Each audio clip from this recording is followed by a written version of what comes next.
ਸ੍ਰੀ ਵਾਹਿਗੁਰੂ ਜੀ, ਵਾਹਿਗੁਰੂ ਜੀ, ਵਾਹਿਗੁਰੂ ਜੀ, ਵਾਹਿਗੁਰੂ ਜੀ, ਵਾਹਿਗੁਰੂ ਜੀ। ਵਾਹਿਗੁਰੂ ਜੀ। ਸ੍ਰੀ ਨਾਨਕ ਅੰਗਦ ਗੁਰੂ ਅਮਰਦਾਸ ਭਗਵੰਦ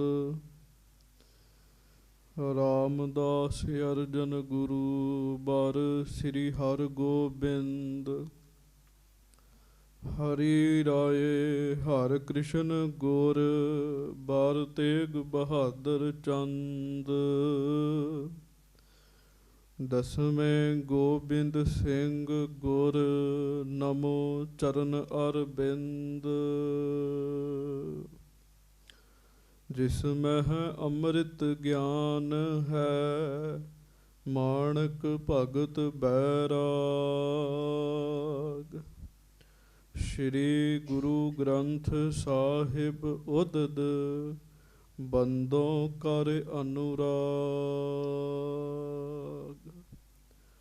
ਸਤਿਗੁਰ ਮਮ ਬੇਰੀ ਕਟਹੁ ਨਿਜ ਬੇਰੀ ਪਰਚਾਰ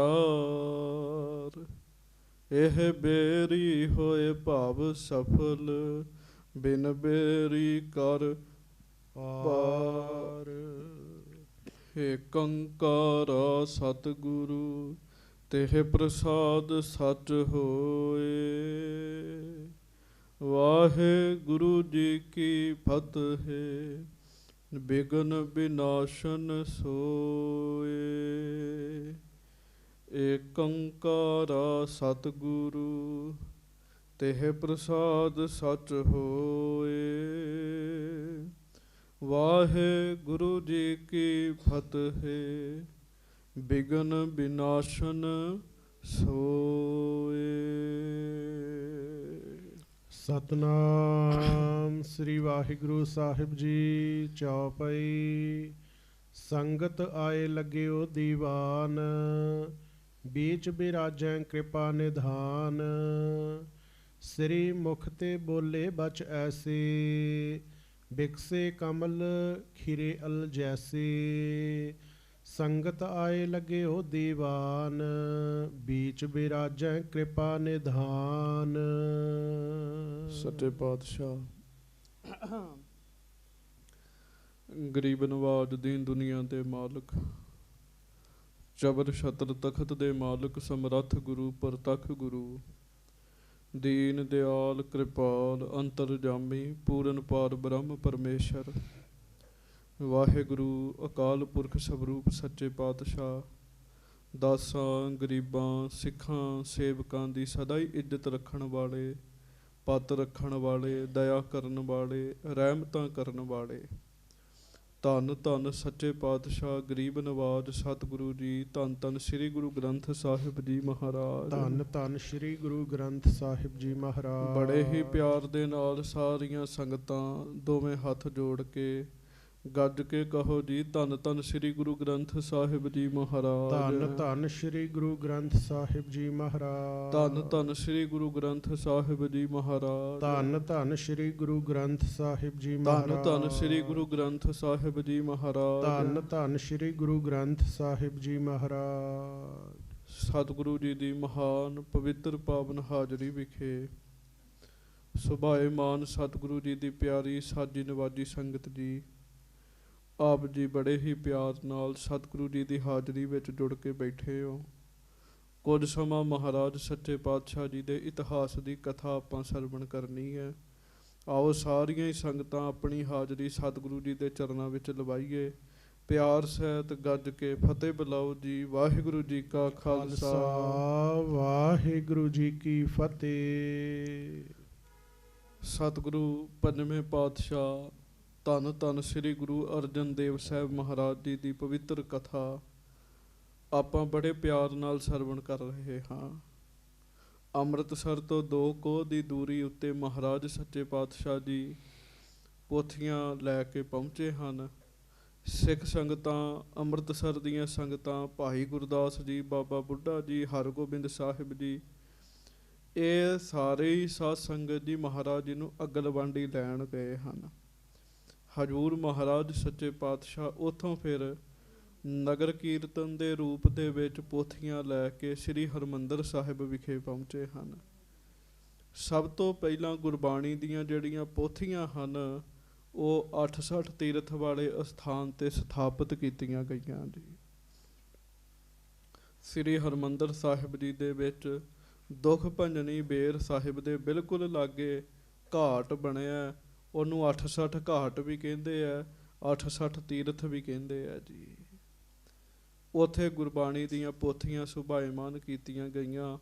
ਮਹਾਰਾਜ ਸੱਚੇ ਪਾਤਸ਼ਾਹ ਨੇ ਸੰਗਤ ਨੂੰ ਉੱਥੇ ਬੈਠ ਕੇ ਦਰਸ਼ਨ ਦਿੱਤੇ।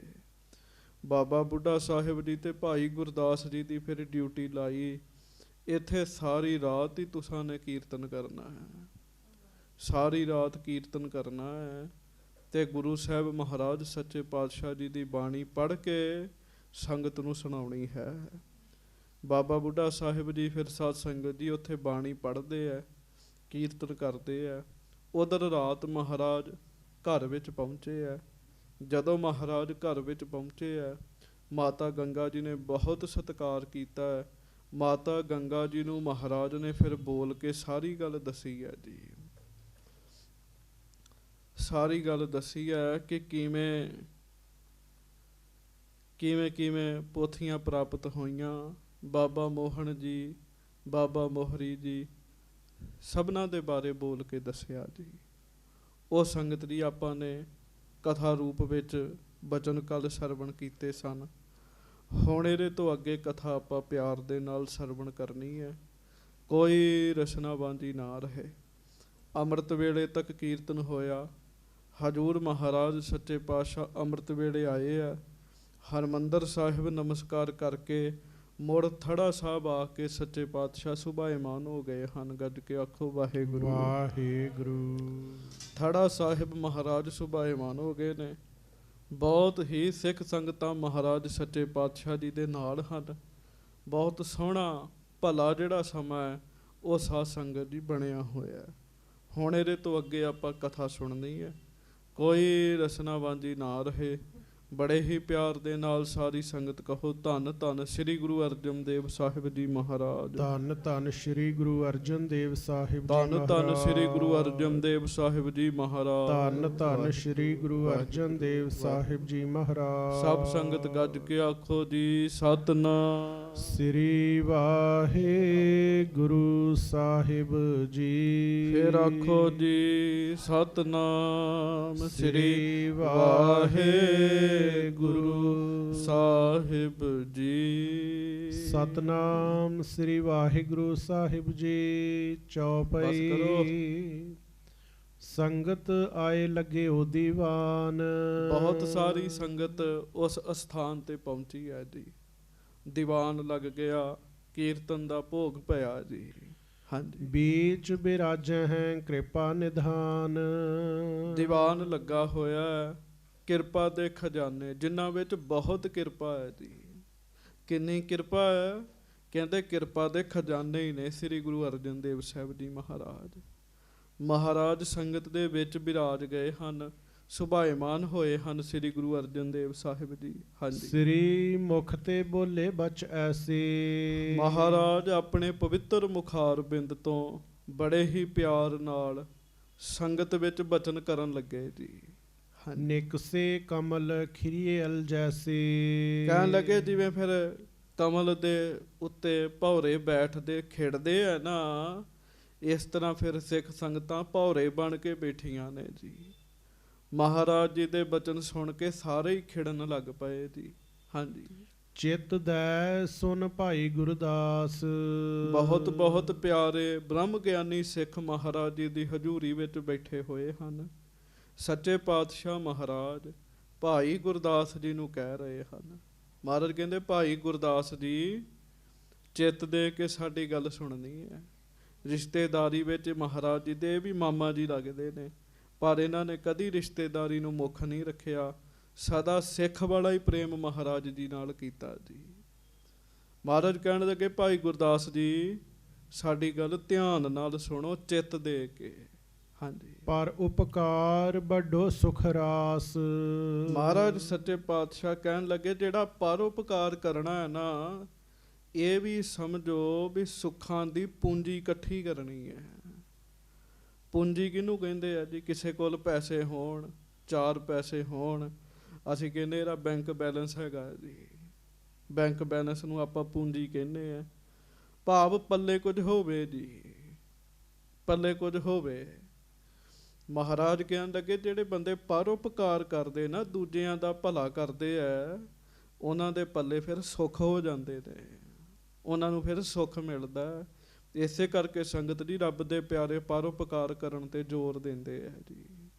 ਕਿਸੇ ਨਾ ਕਿਸੇ ਦਾ ਭਲਾ ਕਰ ਦਈਏ, ਕਿਸੇ ਨਾ ਕਿਸੇ ਦਾ ਭਲਾ ਕਰ ਦਈਏ, ਤੇ ਕਿਸੇ ਦਾ ਬੁਰਾ ਕਰਨ ਤੋਂ ਬਹੁਤ ਜ਼ਿਆਦਾ ਡਰਦੇ ਨੇ, ਉਹ ਬਹੁਤ ਡਰਦੇ ਨੇ ਜੀ। ਮਹਾਰਾਜ ਸੱਚੇ ਪਾਤਸ਼ਾਹ ਗਰੀਬ ਨਵਾਜ ਕਹਿਣ ਲੱਗੇ, ਭਾਈ ਗੁਰਦਾਸ ਜੀ, ਜਿਹੜਾ ਪਰਉਪਕਾਰ ਕਰਨਾ ਹੈ ਨਾ, ਸਮਝੋ ਇਹ ਸੁੱਖਾਂ ਦੀ ਪੂੰਜੀ ਇਕੱਠੀ ਕਰ ਲਈਦੀ ਆ। ਕਹਿਣ ਲੱਗੇ ਸੁੱਖ ਉਸ ਬੰਦੇ ਦੇ ਬੈਂਕ ਬੈਲੈਂਸ 'ਚ ਹੋ ਜਾਂਦੇ। ਮੈਂ ਅੱਜ ਦੀ ਭਾਸ਼ਾ ਵਿੱਚ ਆਖਾਂ ਜੀ, ਹਾਂਜੀ। ਦੇਖ ਦੇਖ ਕਰ ਸਭ ਪੋਥੀਨ। ਹੁਣ ਤੁਸੀਂ ਪਰਉਪਕਾਰ ਕਰੋ, ਮਹਾਰਾਜ ਕਹਿਣ ਲੱਗੇ। ਭਾਈ ਗੁਰਦਾਸ ਜੀ ਬਹੁਤ ਸਿਆਣੇ ਸਿੱਖ ਨੇ। ਭਾਈ ਗੁਰਦਾਸ ਜੀ ਉਸੇ ਵੇਲੇ ਸਾਵਧਾਨ ਹੋ ਗਏ ਵੀ ਮਹਾਰਾਜ ਮੇਰੀ ਡਿਊਟੀ ਲਾਉਣ ਲੱਗੇ ਆ ਜੀ। ਚਾਅ ਚੜ੍ਹ ਗਿਆ ਜੀ ਭਾਈ ਗੁਰਦਾਸ ਜੀ ਨੂੰ। ਤੇ ਮਹਾਰਾਜ ਸੱਚੇ ਪਾਤਸ਼ਾਹ ਗਰੀਬ ਨਵਾਜ ਜੀ ਨੂੰ ਵੇਖ ਕੇ ਮਹਾਰਾਜ ਨੂੰ ਕਹਿਣ ਲੱਗੇ, ਮਹਾਰਾਜ ਹੁਕਮ ਕਰੋ। ਤੇ ਸੱਚੇ ਪਾਤਸ਼ਾਹ ਮਹਾਰਾਜ ਕਹਿਣ ਲੱਗੇ, ਜਿੰਨੀਆਂ ਵੀ ਪੋਥੀਆਂ ਆਈਆਂ ਨੇ ਨਾ, ਇਹਨਾਂ ਸਾਰਿਆਂ ਦੇ ਦਰਸ਼ਨ ਕਰੋ। ਕਹਿਣ ਲੱਗੇ ਬਾਣੀ ਪੜ੍ਹੋ ਸਾਰੀ। ਕਹਿਣ ਲੱਗੇ ਹਾਂਜੀ। ਕਰਹੁ ਗ੍ਰੰਥ ਸਾਹਿਬ ਰਸ ਭੀਨ। ਵੇਖ ਵੇਖ ਕੇ ਇਹਨਾਂ ਦੇ ਦਰਸ਼ਨ ਕਰ ਕਰਕੇ ਨਾ, ਤੇ ਸਾਰੀ ਬਾਣੀ ਨੂੰ ਇੱਕ ਜਗ੍ਹਾ ਕਰਨਾ। ਕਹਿਣ ਲੱਗੇ ਇੱਕ ਜਗ੍ਹਾ ਬਾਣੀ ਕਰਨੀ ਹੈ ਸਾਰੀ, ਹਾਂਜੀ। ਸੁਮਤ ਬਿਲੋਚਨ ਜਿਨ ਕੇ ਨਾਹੇ ਨਾ। ਹੁਣ ਇਹਨਾਂ ਗੱਲਾਂ ਨੂੰ ਧਿਆਨ ਨਾਲ ਸੁਣਨਾ ਜੀ, ਗੱਜ ਕੇ ਆਖੋ ਵਾਹਿਗੁਰੂ। ਇਹ ਬਚਨ ਮਹਾਰਾਜ ਦੇ ਬੜੇ ਕੀਮਤੀ ਨੇ। ਇੱਕ ਪਰਨਾ ਲੈ ਕੇ ਪੱਖੀਆਂ ਮੱਖੀਆਂ ਦੂਰ ਕਰੀ ਜਾ। ਮਹਾਰਾਜ ਸੱਚੇ ਪਾਤਸ਼ਾਹ ਕਹਿਣ ਲੱਗੇ, ਭਾਈ ਗੁਰਦਾਸ ਜੀ, ਬਹੁਤ ਸਾਰੇ ਲੋਕ ਇਹੋ ਜਿਹੇ ਨੇ ਜਿਨ੍ਹਾਂ ਦੇ ਸੁਮੱਤ ਵਾਲੀਆਂ ਅੱਖਾਂ ਨਹੀਂ ਹੈਗੀਆਂ ਜਿਨ੍ਹਾਂ ਕੋਲ ਜੀ। ਆਹ ਅੱਖਾਂ ਤੇ ਸਭ ਕੋਲ ਨੇ, ਪਰ ਸਿਆਣੀ ਮੱਤ ਵਾਲੀਆਂ ਅੱਖਾਂ ਨਹੀਂ ਹੈਗੀਆਂ ਜਿਨ੍ਹਾਂ ਕੋਲ, ਹਾਂਜੀ। ਸਮ ਦਮ ਸਬਲ ਸੋ ਬਾਹਿਨ ਜਾਹੇ ਨਾ। ਸਮ ਤੇ ਦਮ ਰੂਪੀ 2 ਬਾਹਾਂ ਜਿਨ੍ਹਾਂ ਕੋਲ ਨਹੀਂ ਹੈਗੀਆਂ। ਕਿਸੇ ਚੀਜ਼ ਨੂੰ ਤਰਨਾ ਹੋਏ ਜੀ, ਅੱਖਾਂ ਦੀ ਲੋੜ ਹੈ ਜੀ ਪਹਿਲਾਂ ਜੀ। ਕਿਸ ਦਿਸ਼ਾ ਵਿੱਚ ਜਾਣਾ, ਤੇ ਜਿਹੜੇ ਬੰਦੇ ਤੈਰਦੇ ਆ ਜੀ, ਉਹਨਾਂ ਨੂੰ ਪਤਾ ਹੈ ਵੀ ਤੈਰਨ ਵਾਸਤੇ ਬਾਹਾਂ ਵਿੱਚ ਵੀ ਜਾਣ ਚਾਹੀਦੀ ਹੈ। ਸੰਸਾਰ ਵਿੱਚੋਂ ਬੰਦਾ ਤਾਂ ਤੈਰੇਗਾ ਜੇ ਅੱਖਾਂ ਹੋਣਗੀਆਂ ਉਹਦੀਆਂ ਜੀ, ਨੇਤਰ ਸਿਆਣਪ ਵਾਲੇ ਹੋਣਗੇ ਜੀ। ਤੇ ਬਾਹਾਂ 'ਚ ਬਲ ਕਿਹੜਾ ਚਾਹੀਦਾ ਜੀ? ਕਿਹੋ ਜਿਹੀਆਂ ਬਾਹਾਂ ਚਾਹੀਦੀਆਂ? ਇੱਕ ਬਾਂਹ ਚਾਹੀਦੀ ਹੈ ਸਮ ਦੀ, ਦੂਜੀ ਚਾਹੀਦੀ ਹੈ ਦਮ ਦੀ ਜੀ। ਸਮ ਤੇ ਦਮ ਕੀ ਹੁੰਦਾ? ਸਮ ਤੇ ਦਮ ਹੁੰਦਾ ਆਪਣੇ ਮਨ ਤੇ ਤਨ ਦੋਵਾਂ ਨੂੰ ਕੰਟਰੋਲ ਕਰਨਾ ਜੀ। ਮਨ ਤੇ ਤਨ ਨੂੰ ਜਦੋਂ ਬੰਦਾ ਕੰਟਰੋਲ ਕਰਦਾ, ਇੱਕ ਸ਼ਕਤੀ ਉਹਦੇ 'ਚ ਪੈਦਾ ਹੁੰਦੀ ਹੈ ਜੀ। ਉਹ ਸ਼ਕਤੀ ਮਨੁੱਖ ਨੂੰ ਇਕਾਗਰ ਵੀ ਕਰਦੀ ਹੈ, ਉਹ ਸ਼ਕਤੀ ਅੱਗੇ ਵਧਣ ਵਿੱਚ ਬੜੀ ਸਹਾਈ ਹੁੰਦੀ ਹੈ ਜੀ। ਉਹ ਇੱਕ ਬਲ ਹੈ ਜੀ ਬੰਦੇ ਕੋਲ ਜੀ। ਮਹਾਰਾਜ ਕਹਿਣ ਲੱਗੇ, ਭਾਈ ਗੁਰਦਾਸ ਜੀ, ਗੱਜ ਕੇ ਆਖੋ ਵਾਹਿਗੁਰੂ। ਵਾਹਿਗੁਰੂ। ਜਿਨ੍ਹਾਂ ਕੋਲ ਸਿਆਣਪ ਰੂਪੀ ਅੱਖਾਂ ਨਹੀਂ ਹੈਗੀਆਂ, ਸਮ ਤੇ ਦਮ, ਮਨ ਤੇ ਤਨ ਨੂੰ ਕੰਟਰੋਲ ਕਰਨ ਵਾਲੀਆਂ, ਇੰਦਰੀਆਂ ਨੂੰ ਕੰਟਰੋਲ ਕਰਨ ਵਾਲੀਆਂ ਬਾਹਾਂ ਨਹੀਂ ਹੈਗੀਆਂ। ਕਹਿਣ ਲੱਗੇ ਹਾਂਜੀ। ਤਪ ਮਖ ਪਗ ਤੇ ਜੇ ਨਰ ਹੀਨੇ। ਹੁਣ ਤੈਰਨਾ ਹੈ ਤੇ ਸਾਧ ਸੰਗਤ ਜੀ ਪੈਰ ਵੀ ਚਾਹੀਦੇ ਆ ਜੀ। ਜਿਸ ਬੰਦੇ ਦੀਆਂ ਬਾਹਾਂ ਨਾ ਹੋਣ, ਜਿਸ ਬੰਦੇ ਦੇ ਪੈਰ ਨਾ ਹੋਣ, ਉਹ ਤੈਰ ਥੋੜ੍ਹੀ ਸਕਦਾ ਹੈ ਜੀ। ਤੇ ਸੰਸਾਰ ਤੋਂ ਤਰਨ ਵਾਸਤੇ ਕਿਹੜੇ ਪੈਰ ਚਾਹੀਦੇ ਆ? ਤਪ ਮਖ, ਗੱਜ ਕੇ ਆਖੋ ਵਾਹਿਗੁਰੂ। ਹਾਂਜੀ। ਤਪ ਤੇ ਜਗ ਰੂਪੀ ਪੈਰ ਚਾਹੀਦੇ ਨੇ ਜੀ, ਦਾਨ ਪੁੰਨ ਰੂਪੀ ਪੈਰ ਚਾਹੀਦੇ ਆ ਜੀ। ਜਿਹੜੇ ਇਹ ਚੀਜ਼ਾਂ ਜਿਨ੍ਹਾਂ ਕੋਲ ਨਹੀਂ ਹੈਗੀਆਂ। ਹਾਂਜੀ, ਤਿੰਨ ਹਿਤ ਸੇਤ ਰਚੋ ਹਿਤ ਦੀਨੇ। ਹੁਣ ਬੜੇ ਧਿਆਨ ਨਾਲ ਸੁਣਿਓ ਜੀ। ਦਰਿਆ ਚੋਂ ਮਹਾਰਾਜ ਕਹਿੰਦੇ ਪਾਰ ਹੋਣਾ, ਸਮੁੰਦਰ ਚੋਂ ਪਾਰ ਲੰਘਣਾ ਜੀ। ਨਾ ਅੱਖਾਂ ਨੇ ਕੋਲ, ਨਾ ਬਾਹਾਂ ਨੇ, ਤੇ ਨਾ ਪੈਰ ਨੇ, ਤੇ ਬੰਦਾ ਕਿਵੇਂ ਪਾਰ ਹੋਏਗਾ ਜੀ। ਹੁਣ ਮਹਾਰਾਜ ਕਿਹੜੇ ਗੁਣਾਂ ਦੀ ਗੱਲ ਕਰ ਰਹੇ? ਸੰਸਾਰ ਵਿੱਚ ਉਹ ਬੰਦੇ ਜਿਨ੍ਹਾਂ ਕੋਲ ਸਿਆਣਪ ਨਹੀਂ ਹੈਗੀ ਜੀ, ਉਹ ਬੰਦੇ ਜਿਹੜੇ ਨਾ ਮਨ ਤੇ ਹੀ ਕੰਟਰੋਲ ਕਰਦੇ ਆ, ਨਾ ਤਨ ਤੇ ਹੀ ਕੰਟਰੋਲ ਕਰਦੇ ਜੀ। ਬੇਲਿਹਾਜ਼ਾ ਖਾਈ ਜਾਂਦੇ ਆ ਤੇ ਇੰਦਰੀਆਂ ਦੇ ਨਾਲ ਸਾਧ ਸੰਗਤ ਜੀ ਕੁਕਰਮ ਕਰਦੇ ਆ ਜੀ। ਉਹ ਵੀ ਖਾਲੀ ਹੋ ਜਾਂਦੇ ਜੀ ਅੰਦਰੋਂ। ਫਿਰ ਜਿਹੜੇ ਤਪ ਨਹੀਂ ਕਰਦੇ ਤੇ ਜਿਨ੍ਹਾਂ ਕੋਲ ਦਾਨ ਪੁੰਨ ਦੇ ਪੈਰ ਨਹੀਂ ਹੈਗੇ ਜੀ, ਇਹ ਸਾਰਾ ਬੰਦੇ ਦਾ ਸਰੀਰ ਹੈ ਜੀ। ਇਹ ਗੱਲਾਂ ਨਾ ਬੜਾ ਧਿਆਨ ਮੰਗਦੀਆਂ ਨੇ, ਬੜੀ ਇਕਾਗਰਤਾ ਮੰਗਦੀਆਂ ਨੇ। ਜਿਵੇਂ ਆਹ ਸਰੀਰ ਹੈ ਨਾ ਜੀ, ਇਸੇ ਤਰ੍ਹਾਂ ਇੱਕ ਅੰਦਰਲਾ ਸਰੀਰ ਵੀ ਹੈਗਾ ਜੀ। ਅੰਦਰਲਾ ਸਰੀਰ ਵੀ ਹੈ। ਅੰਦਰਲੇ ਸਰੀਰ ਵਿੱਚ ਸਿਆਣਪ ਹੈ, ਦਾਨ ਹੈ, ਤਪ ਹੈ, ਸਮ ਹੈ, ਦਮ ਹੈ। ਇਹ ਅੰਦਰਲੇ ਸਰੀਰ ਦੇ ਅੰਗ ਨੇ ਜੀ। ਮਹਾਰਾਜ ਕਹਿਣ ਲੱਗੇ ਸਮਝੋ ਬੰਦੇ ਅਪਾਹਜ ਨੇ ਜਿਨ੍ਹਾਂ ਕੋਲ ਕੁਝ ਨਹੀਂ ਹੈਗਾ, ਉਹ ਵੀ ਪੁੱਲ ਤਰ ਵਾਹਿਗੁਰੂ ਉਹ ਵੀ ਦਰਿਆ ਪਾਰ ਕਰ ਸਕਦੇ ਜੇ ਉਹਨਾਂ ਵਾਸਤੇ ਪੁੱਲ ਬਣ ਜਾਏ। ਕਹਿਣ ਲੱਗੇ ਉਹ ਵੀ ਪਾਰ ਹੋ ਜਾਂਦੇ ਨਾ ਜੀ। ਅੰਨੇ ਵੀ ਪਾਰ ਹੋ ਜਾਂਦੇ ਜੀ। ਜਿਨ੍ਹਾਂ ਦੀਆਂ ਬਾਹਾਂ 'ਚ ਤਾਕਤ ਨਹੀਂ ਹੈਗੀ, ਤੈਰਨਾ ਨਹੀਂ ਆਉਂਦਾ, ਉਹ ਵੀ ਦੂਜੇ ਬੰਨੇ ਜਾ ਸਕਦੇ ਆ। ਜਿਨ੍ਹਾਂ ਦੇ ਪੈਰ ਨਹੀਂ ਹੈਗੇ, ਉਹ ਵੀ ਦੂਜੇ ਬੰਨੇ ਜਾ ਸਕਦੇ ਆ ਪੁੱਲ ਦੇ ਰਾਹੀਂ ਜੀ। ਗੱਜ ਕੇ ਆਖੋ ਵਾਹਿਗੁਰੂ। ਮਹਾਰਾਜ ਕਹਿਣ ਲੱਗੇ ਗ੍ਰੰਥ ਸਾਹਿਬ ਇੱਕ ਪੁੱਲ ਬਣਾ ਦਿਓ। ਕਹਿਣ ਲੱਗੇ ਪੁੱਲ ਬਣਾ ਦਿਓ ਸਾਧ ਸੰਗਤ ਜੀ। ਜਿਹਨੂੰ ਨਹੀਂ ਵੀ ਤਰਨਾ ਆਉਂਦਾ, ਪੁੱਲ ਦੀ ਮਦਦ ਨਾਲ ਉਹ ਵੀ ਦੂਜੇ ਬੰਨੇ ਲੱਗ ਜਾਂਦਾ ਹੈ ਜੀ। ਗੱਜ ਕੇ ਆਖੋ ਵਾਹਿਗੁਰੂ। ਜਿਹਨੂੰ ਇਸ ਸੰਸਾਰ ਵਿੱਚ ਚੰਗੇ ਕੰਮ ਨਹੀਂ ਵੀ ਜਿੰਨੇ ਕੀਤੇ, ਉਹ ਗ੍ਰੰਥ ਸਾਹਿਬ ਜੀ ਦੀ ਬਾਣੀ ਪੜ੍ਹੇਗਾ, ਉਹਦਾ ਪਾਰ ਉਤਾਰਾ ਹੋਏਗਾ। ਮਹਾਰਾਜ ਕਹਿਣ ਲੱਗੇ ਸਾਗਰ ਅਗਨ ਸੰਸਾਰ ਅਗਾਹੂ। ਹੁਣ ਧਿਆਨ ਨਾਲ ਸੁਣਿਓ। ਮਹਾਰਾਜ ਕਹਿਣ ਲੱਗੇ ਪਰ ਇਹ ਸੰਸਾਰ ਸਾਗਰ ਦੀ ਤੇ ਖੇਡ ਹੀ ਨਿਆਰੀ ਹੈ ਜੀ। ਪਾਣੀ ਦੇ ਸਾਗਰ ਵਿੱਚ ਤੇ ਮਹਾਰਾਜ ਕਹਿੰਦੇ ਭਾਈ ਗੁਰਦਾਸ ਜੀ ਬੰਦਾ ਤੈਰ ਸਕਦਾ, ਅੱਗ ਦੇ ਸਮੁੰਦਰ ਦੇ ਵਿੱਚ ਬੰਦਾ ਤੈਰ ਨਹੀਂ ਸਕਦਾ ਜੀ। ਇਹ ਸੰਸਾਰ ਕੀ ਹੈ? ਇਹ ਅੱਗ ਵਾਲਾ ਸਮੁੰਦਰ ਹੈ। ਗੱਜ ਕੇ ਆਖੋ ਵਾਹਿਗੁਰੂ। ਜੇ ਬੰਦਾ ਆਪਣੀ ਸਿਆਣਪ ਕਰੇ, ਕੋਈ ਨਹੀਂ ਮੈਂ ਤੈਰ ਕੇ ਪਾਰ ਹੋ ਜਾਵਾਂਗਾ, ਸੜ ਕੇ ਸਵਾਹ ਹੋ ਜਾਏਗਾ ਜੀ। ਪੈਰ ਪਾਉਣ ਦੀ ਦੇਰ ਹੈਗੀ ਹੈ ਜੀ। ਹਾਂਜੀ। ਜਿਸ ਪੁੱਲ ਆਸ਼ਰੈ ਇਹ ਤਰ ਜਾਹੂ। ਮਹਾਰਾਜ ਕਹਿਣ ਲੱਗੇ ਇਸ ਕਰਕੇ ਗੁਰਬਾਣੀ ਦਾ ਪੁੱਲ ਅਸੀਂ ਤਿਆਰ ਕਰਨ ਲੱਗੇ ਹਾਂ। ਜਿਹੜਾ ਗੁਰਬਾਣੀ ਦੇ ਪੁੱਲ ਦੇ ਉੱਤੇ ਤੁਰੇਗਾ, ਭਾਵੇਂ ਥੱਲੇ ਅੱਗ ਦਾ ਵੀ ਸਮੁੰਦਰ ਕਿਉਂ ਨਾ ਹੋਵੇ, ਉਹ ਦੂਜੇ ਬੰਨੇ ਲੱਗ ਸਕਦਾ। ਮਹਾਰਾਜ ਕਹਿਣ ਲੱਗੇ ਉਹ ਤੁਸਾਂ ਕਰਨਾ। ਕਹਿਣ ਲੱਗੇ ਸਭ ਪੋਥੀਆਂ ਇਕੱਠੀਆਂ ਕਰੋ, ਪੋਥੀਆਂ ਦੇ ਦਰਸ਼ਨ ਕਰੋ ਤੇ ਸਾਰੀ ਬਾਣੀ ਇੱਕ ਜਗ੍ਹਾ ਕਰ ਦਿਓ। ਮਹਾਰਾਜ ਕਹਿਣ ਲੱਗੇ ਕਿੰਨਾ ਵੱਡਾ ਪਰਉਪਕਾਰ ਜੀ ਸਾਡੇ ਵਾਸਤੇ ਹੈ ਜੀ। ਮਤ ਸੋਚਣ ਸਿੱਖ ਬਾਣੀ ਕੱਲੀ ਸਾਡੀ ਹੈ ਜੀ। ਇੱਥੇ ਬੜੇ ਬੜੇ ਮੁਸਲਮਾਨ ਵੀਰ ਬਾਣੀ ਪੜ੍ਹਦੇ ਦਰਸ਼ਨ ਕੀਤੇ ਜਾਂਦੇ ਜੀ ਉਹਨਾਂ ਦੇ ਜੀ। ਬਹੁਤ ਬਹੁਤ ਹਿੰਦੂ ਵੀਰ ਗੁਰਬਾਣੀ ਨੂੰ ਪੜ੍ਹ ਕੇ ਸੰਸਾਰ ਤੋਂ ਤਰ ਰਹੇ ਨੇ ਜੀ। ਹਾਂਜੀ। ਸੋ ਚਿਤ ਲਾਏ ਬਨਾਵਨ ਕੀਜੈ। ਮਹਾਰਾਜ ਕਹਿਣ ਲੱਗੇ ਜਿਵੇਂ ਫਿਰ ਸਿਆਣਾ ਮਿਸਤਰੀ, ਬਹੁਤ ਵੱਡਾ ਮਿਸਤਰੀ ਪੁੱਲ ਬਣਾਉਂਦਾ ਨਾ, ਪੁੱਲ, ਮਹਾਰਾਜ ਕਹਿੰਦੇ ਚਿੱਤ ਲਾ ਕੇ ਤੁਸੀਂ ਬੀੜ ਰੂਪ ਪੁੱਲ ਬਣਾਓ। ਕਹਿਣ ਲੱਗੇ ਗੁਰੂ ਗ੍ਰੰਥ ਸਾਹਿਬ ਰੂਪੀ ਪੁੱਲ ਬਣਾਓ। ਹਾਂਜੀ। ਨਰ ਅਸੰਖ ਕੋ ਹਿਤ ਕਰ ਦੀਜੈ। ਤੇ ਫਿਰ ਗਿਣਤੀ ਨਹੀਂ ਰੱਖੀ ਮਹਾਰਾਜ ਨੇ, ਗਿਣਤੀ ਨਹੀਂ ਰੱਖੀ। ਮਹਾਰਾਜ ਕਹਿੰਦੇ ਇਸ ਪੁੱਲ ਤੋਂ ਪਤਾ ਕਿੰਨਿਆਂ ਕੁ ਨੇ ਲੰਘਣਾ? ਅਸੰਖਾਂ ਨੇ ਹੀ ਲੰਘਣਾ ਜੀ।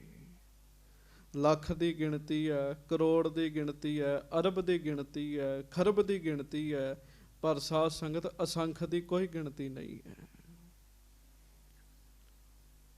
ਤੇ ਇੱਕ ਧਰਮ ਦੀ ਗੱਲ ਨਹੀਂ ਕੀਤੀ, ਇੱਕ ਫਿਰਕੇ ਦੀ ਗੱਲ ਨਹੀਂ ਕੀਤੀ।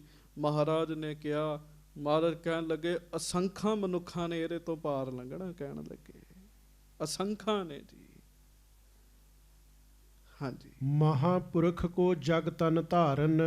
ਭਾਈ ਗੁਰਦਾਸ ਜੀ, ਜਿਹੜਾ ਮਹਾਂਪੁਰਖ ਹੁੰਦਾ ਹੈ ਨਾ, ਮਹਾਂਪੁਰਖ, ਇੱਕ ਹੈ ਪੁਰਖ ਹੋਣਾ, ਇੱਕ ਹੈ ਮਹਾਂਪੁਰਖ ਹੋਣਾ। ਮਹਾਰਾਜ ਕਹਿਣ ਲੱਗੇ ਉਹ ਜਗਤ ਵਿੱਚ ਇਸ ਤਰ੍ਹਾਂ ਹੈ। ਹਾਂਜੀ, ਅਨਗਨ ਨਰਨ ਸ਼੍ਰੇ ਕੇ ਕਾਰਨ। ਮਹਾਰਾਜ ਕਹਿਣ ਲੱਗੇ ਉਹ ਜਗਤ ਵਿੱਚ ਆਪਣੇ ਲਈ ਨਹੀਂ ਆਉਂਦਾ, ਉਹ ਦੂਜਿਆਂ ਲਈ ਆਉਂਦਾ ਹੈ ਜੀ। ਮਹਾਂਪੁਰਖ ਆਪਣੇ ਲਈ ਨਹੀਂ ਆਉਂਦਾ ਜੀ, ਕਿਉਂਕਿ ਆਪਣਾ ਤਾਂ ਉਹਦਾ ਭਲਾ ਪਹਿਲਾਂ ਹੀ ਹੋਇਆ ਨਾਮ ਜਪ ਕੇ। ਉਹਨੇ ਸਾਧ ਸੰਗਤ ਜੀ ਦੂਜਿਆਂ ਦਾ ਹੀ ਭਲਾ ਕਰਨਾ ਹੁੰਦਾ ਹੈ ਜੀ। ਹਾਂਜੀ, ਜਾਂ ਤੇ ਅਬ ਕੋ ਥਾਨ ਨਿਹਾਰੋ। ਇਸ ਕਰਕੇ ਭਾਈ ਗੁਰਦਾਸ ਜੀ ਕੋਈ ਵਧੀਆ ਜਗ੍ਹਾ ਵੇਖੋ, ਕਹਿਣ ਲੱਗੇ ਪਹਿਲਾਂ ਇਕਾਂਤ ਅਸਥਾਨ ਦੇਖੋ। ਹਾਂਜੀ, ਹੋਏ ਇਕਾਕੀ ਸੁੰਦਰ ਸਾਰੋ। ਜਿਹੜੀ ਜਗ੍ਹਾ ਜਿਹੜੀ ਹੈ ਇਕਾਂਤ ਵੀ ਹੋਵੇ ਤੇ ਸੋਹਣੀ ਵੀ ਹੋਵੇ ਜੀ। ਕਾਰਜ ਬਹੁਤ ਵੱਡਾ ਹੈ ਜੀ। ਚੇਤਾ ਰੱਖਿਓ, ਆਮ ਬੰਦਾ ਜਦੋਂ ਇਹੋ ਜਿਹਾ ਕੁਝ ਕਰਨ ਲੱਗਦਾ ਹੈ ਨਾ, ਇਹੋ ਜਿਹੀਆਂ ਗੱਲਾਂ ਨਹੀਂ ਬਣਦੀਆਂ ਜੀ। ਜਗ੍ਹਾ ਇਕਾਂਤ ਵੀ ਹੋਵੇ, ਸੋਹਣੀ ਵੀ ਹੋਵੇ, ਸਾਫ ਸੁਥਰੀ ਵੀ ਹੋਵੇ। ਮਹਾਰਾਜ ਕਹਿਣ ਲੱਗੇ ਹਾਂਜੀ, ਜਿਹੇ ਹੇਰਤ ਹੋਏ ਹਰਖ ਵਿਸਾਲਾ। ਮਹਾਰਾਜ ਕਹਿਣ ਲੱਗੇ ਐਸੀ ਜਗ੍ਹਾ ਤੇ ਬੈਠ ਕੇ ਗ੍ਰੰਥ ਸਾਹਿਬ ਲਿਖਣਾ, ਆਪਾਂ ਸੰਪਾਦਨਾ ਕਰਨੀ ਹੈ, ਪੁੱਲ ਤਿਆਰ ਕਰਨਾ ਹੈ, ਜਿਸ ਜਗ੍ਹਾ ਨੂੰ ਹੀ ਵੇਖ ਕੇ ਬੰਦਾ ਖੁਸ਼ ਹੋ ਜਾਏ। ਹਾਂਜੀ, ਹਰਿਆਵਲ ਅਵਨੀ ਤਰ ਜਾਲਾ। ਹਰਿਆਵਲ ਹੋਵੇ ਤੇ ਮਹਾਰਾਜ ਕਹਿਣ ਲੱਗੇ ਜਿਹੜੀ ਧਰਤੀ ਹੈ ਉਹ ਤਰ ਹੋਵੇ। ਤੇ ਨਾਲ ਹੀ ਮਹਾਰਾਜ ਸੱਚੇ ਪਾਤਸ਼ਾਹ ਕਹਿਣ ਲੱਗੇ ਉੱਥੇ ਹੋਰ ਤਰ ਵੀ ਹੋਣ, ਰੁੱਖ ਵੀ ਹੋਣ। ਸੱਚੇ ਪਾਤਸ਼ਾਹ ਕਹਿਣ ਲੱਗੇ ਗੱਜ ਕੇ ਆਖੋ ਵਾਹਿਗੁਰੂ। ਸਾਰੇ ਗੁਣ ਚਾਹੀਦੇ ਆ ਉਸ ਧਰਤੀ ਵਿੱਚ ਜੀ। ਚੇਤਾ ਰੱਖਿਓ, ਹਰਿਆਵਲਤਾ ਦਾ, ਰੁੱਖਾਂ ਦਾ, ਪੌਦਿਆਂ ਦਾ, ਫੁੱਲਾਂ ਦਾ, ਹਰ ਇੱਕ ਦਾ ਅਧਿਆਤਮ ਨਾਲ ਸੰਬੰਧ ਹੈਗਾ ਹੈ ਜੀ। ਜਿੰਨੇ ਰੁੱਖ ਲਾਗੇ ਲਾਗੇ ਹੋਣਗੇ, ਤੁਸੀਂ ਉੱਥੇ ਬੈਠ ਕੇ ਬਾਣੀ ਪੜ੍ਹ ਕੇ ਦੇਖਿਓ, ਉੱਥੋਂ ਦਾ ਵਾਤਾਵਰਣ ਪਵਿੱਤਰ ਹੋਏਗਾ, ਤੁਹਾਡਾ ਮਨ ਪਵਿੱਤਰ ਹੋਣਾ ਸ਼ੁਰੂ ਹੋ ਜਾਏਗਾ ਜੀ। ਮਹਾਰਾਜ ਕਹਿਣ ਲੱਗੇ ਬਹੁਤ ਵਧੀਆ ਥਾਂ ਹੋਣੀ ਚਾਹੀਦੀ ਹੈ। ਹਾਂਜੀ, ਜਲ ਸਮੀਪ ਹੋਏ ਸੁੰਦਰ ਛਾਇਆ। ਫਿਰ ਹੋਰ ਗੱਲ, ਲਾਗੇ ਜਲ ਦਾ ਕੋਈ ਸਰੋਵਰ ਵੀ ਹੋਵੇ। ਮਹਾਰਾਜ ਕਹਿਣ ਲੱਗੇ ਛਾਂ ਦਾ ਵੀ ਪ੍ਰਬੰਧ ਹੋਵੇ ਜੀ, ਛਾਂ ਦਾ ਵੀ ਪ੍ਰਬੰਧ ਹੋਵੇ। ਅੱਜ ਸਾਨੂੰ ਆਪਣੇ ਸਰੀਰ ਦਾ ਕੋਈ ਨਹੀਂ ਪਤਾ ਸਾਧ ਸੰਗਤ ਜੀ। ਪੁਰਾਣੇ ਸਮੇਂ ਦੀਆਂ ਖੇਡਾਂ ਜਿਹੜੀਆਂ ਸਨ, ਉਹ ਇੱਕ ਆਪਣੇ ਆਪ ਵਿੱਚ ਉਹਨਾਂ ਵਿੱਚ ਬੜਾ ਵੱਡਾ ਵਿਗਿਆਨ ਹੁੰਦਾ ਸੀਗਾ ਜੀ। ਪਿੱਪਲ ਦੇ ਰੁੱਖ ਹੇਠਾਂ ਬੈਠਣ ਦੀ ਤਸੀਰ ਸਰੀਰ ਨੂੰ ਵੱਖਰੀ ਮਿਲਦੀ ਹੈ। ਬੋਰਡ ਦੇ ਹੇਠਾਂ ਬੈਠੋ, ਉਹਦੀ ਸਰੀਰ ਨੂੰ ਤਸੀਰ ਵੱਖਰੀ ਮਿਲਦੀ ਹੈ ਜੀ। ਹਰ ਇੱਕ ਚੀਜ਼ ਦਾ ਅਸਰ ਹੈ ਨਾ। ਧੁੱਪੇ ਬਈਏ, ਤੁਹਾਨੂੰ ਪਤਾ ਨਾ ਧੁੱਪੇ ਬਹਿਣ ਦੀ ਤਸੀਰ ਹੈਗੀ ਹੈ ਜੀ। ਠੰਡ ਵਿੱਚ ਸਰੀਰ ਆਲਸ ਨਾਲ ਭਰਿਆ ਹੋਵੇ, ਬੰਦਾ ਧੁੱਪ ਸੇਕ ਕੇ ਸਰੀਰ 'ਚ ਜਾਨ ਆ ਜਾਂਦੀ ਹੈ ਜੀ। ਕਿਉਂ ਆਉਂਦੀ ਹੈ? ਉਹਦੀ ਤਸੀਰ ਹੈਗੀ ਹੈ ਜੀ। ਛਾਂ ਦੀ ਵੀ ਆਪਣੀ ਤਸੀਰ ਹੈਗੀ ਜੀ। ਛਾਂ ਹੋਣੀ ਵੀ ਬੜੀ ਜ਼ਰੂਰੀ ਹੈਗੀ ਹੈ ਜੀ। ਧੁੱਪ, ਛਾਂ, ਰੁੱਖ, ਫੁੱਲ, ਸਰੋਵਰ, ਇਹ ਸਭ ਕੁਝ ਵਾਹਿਗੁਰੂ ਨੇ ਬਣਾਇਆ, ਬੜਾ ਜ਼ਰੂਰੀ ਹੈਗਾ ਸਰੀਰ ਵਾਸਤੇ ਜੀ। ਮਹਾਰਾਜ ਕਹਿਣ ਲੱਗੇ ਉੱਥੇ ਛਾਂ ਵੀ ਹੋਵੇ, ਲਾਗੇ ਜਲ ਦਾ ਵੀ ਪ੍ਰਬੰਧ ਹੋਵੇ। ਹਾਂਜੀ, ਸਗਨ ਹਰਿਤ ਦਲ ਹੋਏ ਸਮੁਦਾਇਆ। ਹਰੇ ਹਰੇ ਦਰਖਤ ਹੋਣ ਤੇ ਸੰਘਣੀ ਥਾਂ ਹੋਵੇ, ਦਰਖਤਾਂ ਨਾਲ ਭਰੀ ਹੋਈ। ਕਹਿਣ ਲੱਗੇ ਹਰੇ ਹਰੇ ਰੁੱਖ ਹੋਣ, ਜਿੱਥੇ ਆਪਾਂ ਗੁਰੂ ਗ੍ਰੰਥ ਸਾਹਿਬ ਜੀ ਦੇ ਸਰੂਪ ਲਿਖਣੇ ਨੇ। ਚਲੋ ਉਦੋਂ ਗੁਰੂ ਸ਼ਬਦ ਨਹੀਂ ਸੀ ਬੋਲਦੇ, ਪਰ ਜਦੋਂ ਕੱਲਾ ਗ੍ਰੰਥ ਸਾਹਿਬ ਕਹਿਣਾ ਫਿਰ ਮੈਨੂੰ ਕੁਝ ਹੋਰ ਹੀ ਹੁੰਦਾ। ਇਸ ਕਰਕੇ ਮੈਂ ਗੁਰੂ ਗ੍ਰੰਥ ਸਾਹਿਬ ਸ਼ਬਦ ਵਰਤ ਰਿਹਾ। ਹਾਂਜੀ, ਸੁਨ ਭਾਈ ਗੁਰਦਾਸ ਅਲਾਵ ਹੈ। ਤੇ ਭਾਈ ਗੁਰਦਾਸ ਜੀ ਬੜੇ ਸਿਆਣੇ ਨੇ ਜੀ। ਸਾਡੇ ਵਰਗਾ ਹੁੰਦਾ ਉਸੇ ਵੇਲੇ ਕਹਿੰਦਾ ਮਹਾਰਾਜ ਮੈਂ ਲੱਭਦਾ ਹੋਣੇ ਜਗ੍ਹਾ। ਭਾਈ ਗੁਰਦਾਸ ਜੀ ਬੜੇ ਸਿਆਣੇ। ਗੁਰੂ ਅਰਜਨ ਦੇਵ ਮਹਾਰਾਜ ਜੀ ਦਾ ਬਚਨ ਸੁਣ ਕੇ ਨਾ ਮਹਾਰਾਜ ਨੂੰ ਬੇਨਤੀ ਕਰਨ ਲੱਗੇ ਜੀ। ਹਾਂਜੀ, ਜੋ ਥਲ ਕਿਰਪਾ ਸਿੰਧ ਕੋ ਭਾਵੈ ਹੈ। ਮਹਾਰਾਜ ਜਿਹੜੀ ਜਗ੍ਹਾ ਤੁਹਾਨੂੰ ਪਸੰਦ ਆ ਜੇ, ਹਾਂਜੀ ਸੋ ਆਛੋ ਹੋਏ ਬੈਠਨ ਜੋਗ। ਮਹਾਰਾਜ ਉਹੋ ਹੀ ਜਗ੍ਹਾ ਜੋਗ ਹੋ ਜਾਣੀ ਬਹਿਣ ਵਾਸਤੇ, ਉਹੋ ਹੀ ਜਗ੍ਹਾ ਪਵਿੱਤਰ ਹੋ ਜਾਣੀ ਜਿਹੜੀ ਤੁਹਾਨੂੰ ਪਸੰਦ ਆ ਗਈ ਕਹਿਣ ਲੱਗੇ। ਤਾਂ ਹੁਣ ਮਹਾਰਾਜ ਨੂੰ ਐਵੇਂ ਤੇ ਪਸੰਦ ਨਹੀਂ ਆਉਣੀ ਜੀ, ਉਹਦੇ ਚ ਗੁਣ ਹੋਣਗੇ ਫੇਰ ਹੀ ਪਸੰਦ ਆਏਗੀ ਨਾ ਜੀ। ਹਾਂਜੀ ਜਹਾਂ ਨਾ ਪਹੁੰਚ ਸਕੈ ਸਭ ਲੋਗ। ਜਿੱਥੇ ਇਕਾਂਤ ਵੀ ਹੋਵੇ ਤੇ ਆਮ ਬੰਦੇ ਨਾ ਪਹੁੰਚ ਸਕਦੇ ਹੋਣ ਜੀ। ਔਰ ਦੇਖੋ ਉਹ ਅਸਥਾਨ ਇਸ ਸੋਚ ਨੂੰ ਮੁੱਖ ਰੱਖ ਕੇ ਬਣਾਇਆ ਜੀ। ਤੇ ਮੈਂ ਕਈ ਵਾਰੀ ਜਦੋਂ ਗੁਰੂ ਸਾਹਿਬ ਕਿਰਪਾ ਕਰਦੇ ਦਾਸ ਨੂੰ ਦਰਸ਼ਨ ਕਰਨ ਦਾ ਮੌਕਾ ਬਖਸ਼ਿਸ਼ ਕਰਦੇ ਆ, ਗੁਰਦੁਆਰਾ ਸ਼ਹੀਦਗੰਜ ਸਾਹਿਬ ਦੇ ਲਾਗੇ ਹੀ ਉਹ ਜਗ੍ਹਾ ਜੀ ਰਾਮਸਰ ਸਾਹਿਬ ਜੀ। ਵੱਡੀ ਬਿਲਡਿੰਗ ਹੈ, ਸਰੋਵਰ ਵੀ ਹੈ, ਰੁੱਖ ਵੀ ਹੈ ਲਾਗੇ, ਅਜੇ ਵੀ ਯਾਦ ਸਾਂਭੀ ਹੋਈ ਹੈ। ਮਹਾਰਾਜ ਨੇ ਕਿਹਾ ਸੀ ਇਸ ਜਗ੍ਹਾ ਆਮ ਲੋਕ ਨਹੀਂ ਆਉਣੇ ਚਾਹੀਦੇ, ਇਹੋ ਜੀ ਜਗ੍ਹਾ ਲੱਭੋ ਜਿਸ ਜਗ੍ਹਾ ਆਮ ਲੋਕ ਨਹੀਂ ਆਉਣੇ ਚਾਹੀਦੇ। ਤੇ ਤੁਸੀਂ ਹਿਸਾਬ ਲਾ ਲਓ ਅੱਜ ਵੀ ਉੱਥੇ ਵਿਰਲਾ ਹੀ ਮੱਥਾ ਟੇਕਣ ਜਾਂਦਾ ਹੈ ਜੀ। ਗੱਜ ਕੇ ਆਖੋ ਵਾਹਿਗੁਰੂ। ਬਚਨ ਮਹਾਰਾਜ ਦਾ ਵਰਤਦਾ ਨਾ ਜੀ, ਉਹ ਬਚਨ ਕੱਲਾ ਉਦੋਂ ਨਹੀਂ ਕੀਤਾ, ਅੱਜ ਵੀ ਉਹ ਬਚਨ ਉਂਝ ਹੀ ਹੈ ਜੀ। ਅੱਜ ਵੀ ਉੱਥੇ ਵਿਰਲੇ ਵਿਰਲੇ ਸਰੀਰ ਹੀ ਨਮਸਕਾਰ ਕਰਨ ਜਾਂਦੇ। ਤੁਸੀਂ ਵੇਖੋ ਕਮਾਲ ਦੀ ਗੱਲ, ਸ਼ਹੀਦਾਂ ਸਾਹਿਬ ਲਾਗੇ ਭੀੜਾਂ ਲੱਗੀਆਂ ਹੁੰਦੀਆਂ ਹਰ ਸਮੇਂ ਜੀ, ਤੇ 2 ਮਿੰਟ ਦਾ ਰਾਹ ਨਹੀਂ ਹੈਗਾ ਜੀ ਤੁਰ ਕੇ ਜੀ। 2 ਮਿੰਟ ਦਾ ਛੱਡੋ, ਕੰਪਲੈਕਸ ਹੀ ਇੱਕੋ ਹੈਗਾ ਜੀ ਉਹ ਜੀ ਸਾਰਾ ਜੀ। ਹਾਂਜੀ ਤੇ ਤੁਸੀਂ ਹਿਸਾਬ ਲਾਓ ਅੱਜ ਵੀ ਉੱਥੇ ਵਿਰਲੇ ਲੋਕ ਨਮਸਕਾਰ ਕਰਨ ਜਾਂਦੇ ਆ, ਸਾਰੇ ਨਮਸਕਾਰ ਕਰਨ ਨਹੀਂ ਜਾਂਦੇ ਜੀ। ਬਹੁਤ ਸਾਰੇ ਲੋਕ ਵਿਦੇਸ਼ਾਂ ਤੋਂ ਆਉਂਦੇ ਆ, ਵਿਦੇਸ਼ਾਂ ਤੋਂ ਆ ਕੇ ਸ੍ਰੀ ਹਰਿਮੰਦਰ ਸਾਹਿਬ ਨਮਸਕਾਰ ਕਰਨ ਜਾਂਦੇ ਆ, ਪਰ ਰਾਮਸਰ ਨਹੀਂ ਕੋਈ ਜਾਂਦਾ। ਭਾਗਾਂ ਵਾਲਾ ਹੀ ਪਹੁੰਚਦਾ ਹੈ। ਮੇਰੇ ਖਿਆਲ ਨਾਲ ਉਹੋ ਹੀ ਪਹੁੰਚਦਾ ਹੈ ਜਿਹਦੇ ਤੇ ਗੁਰੂ ਜੀ ਮਿਹਰ ਕਰਦੇ ਨੇ ਜੀ। ਭਾਈ ਗੁਰਦਾਸ ਜੀ ਕਹਿੰਦੇ ਹਾਂ ਮਹਾਰਾਜ ਐਸੀ ਜਗ੍ਹਾ ਹੋਣੀ ਚਾਹੀਦੀ ਜਿੱਥੇ ਆਮ ਲੋਕ ਨਾ ਆਉਣ ਕਹਿਣ ਲੱਗੇ। ਸ਼ਹਿਰ ਦੇ ਵਿੱਚ ਹੈ ਉਹ ਜਗ੍ਹਾ ਜੀ, ਆਸੇ ਪਾਸੇ ਪੂਰੀ ਟ੍ਰੈਫਿਕ ਹੈ ਜੀ। ਅੱਜ ਦੀ ਮੈਂ ਗੱਲ ਕਰ ਰਿਹਾ, ਪੂਰੀ ਟ੍ਰੈਫਿਕ ਹੈ, ਪਰ ਤੁਸੀਂ ਉੱਥੇ ਚਲੇ ਜਾਓ ਤੁਹਾਨੂੰ ਉਹ ਜਗ੍ਹਾ ਅੱਜ ਵੀ ਇਕਾਂਤ ਹੀ ਲੱਭੇਗੀ ਜੀ। ਵਾਹਿਗੁਰੂ ਨਜ਼ਰ ਆਏਗੀ। ਤੁਸੀਂ ਜਾ ਕੇ ਵੇਖ ਲਿਓ, ਪ੍ਰੈਕਟੀਕਲ ਕਰਕੇ ਵੇਖ ਲਓ ਜੀ। ਅੱਜ ਵੀ ਉਹ ਅਸਥਾਨ ਇਕਾਂਤ ਹੀ ਨਜ਼ਰ ਆਏਗਾ। ਕਮਾਲ ਦੀ ਗੱਲ ਇਹ ਹੈ, ਇੰਨੀ ਰੌਣਕ, ਹਰਿਮੰਦਰ ਸਾਹਿਬ ਦਾ ਵੀ ਰਾਹ ਉਹ ਹੈ, ਸ਼ਹੀਦਾਂ ਸਾਹਿਬ ਦਾ ਵੀ ਰਾਹ ਉਹ ਹੈ, ਪਰ ਉਹ ਜਗ੍ਹਾ ਅੱਜ ਵੀ ਇਕਾਂਤ ਹੀ ਹੈਗੀ ਹੈ ਜੀ। ਹਾਂਜੀ ਸੁਨ ਸ਼੍ਰੀ ਅਰਜਨ ਆਪਹਿ ਚੱਲੇ। ਸੁਣ ਕੇ ਮਹਾਰਾਜ ਭਾਈ ਗੁਰਦਾਸ ਜੀ ਦੀ ਗੱਲ ਤੇ ਸੱਚੇ ਪਾਤਸ਼ਾਹ ਮਹਾਰਾਜ ਆਪ ਹੀ ਚੱਲ ਪਏ ਵੀ ਫਿਰ ਉਹ ਜਗ੍ਹਾ ਲੱਭੀਏ। ਫਿਰ ਕਹਿਣ ਲੱਗੇ ਉਹ ਅਸਥਾਨ ਲੱਭੀਏ ਜਿੱਥੇ ਗ੍ਰੰਥ ਸਾਹਿਬ ਜੀ ਦੀ ਲਿਖਵਾਈ ਕਰਵਾਉਣੀ ਹੈ। ਹਾਂਜੀ ਖੋਜਨ ਥਾਨ ਬੈਠ ਬੇ ਭਲੇ। ਮਹਾਰਾਜ ਕਹਿਣ ਲੱਗੇ ਬੈਠਣ ਵਾਸਤੇ ਵਧੀਆ ਜਗ੍ਹਾ ਹੋਵੇ, ਫਿਰ ਅਸੀਂ ਆਪ ਚੱਲਦੇ ਤੁਹਾਡੇ ਨਾਲ। ਹਾਂਜੀ ਸੰਗ ਚੱਲੇ ਬੁੱਢਾ ਗੁਰਦਾਸ। ਸੰਗਤਾਂ ਦੇ ਵਿੱਚੋਂ ਬਹੁਤ ਪੂਜਣਯੋਗ ਸਤਿਕਾਰਯੋਗ ਸਿੱਖ ਧੰਨ ਧੰਨ ਬਾਬਾ ਬੁੱਢਾ ਸਾਹਿਬ ਜੀ ਵੀ ਮਹਾਰਾਜ ਦੇ ਨਾਲ ਚੱਲੇ ਨੇ। ਭਾਈ ਗੁਰਦਾਸ ਜੀ ਸੰਗਤਾਂ ਨਾਲ ਚੱਲੀਆਂ ਨੇ ਜੀ। ਕਿਤਕ ਸਿੱਖ ਜੇ ਗਿਆਨ ਨਿਵਾਸ।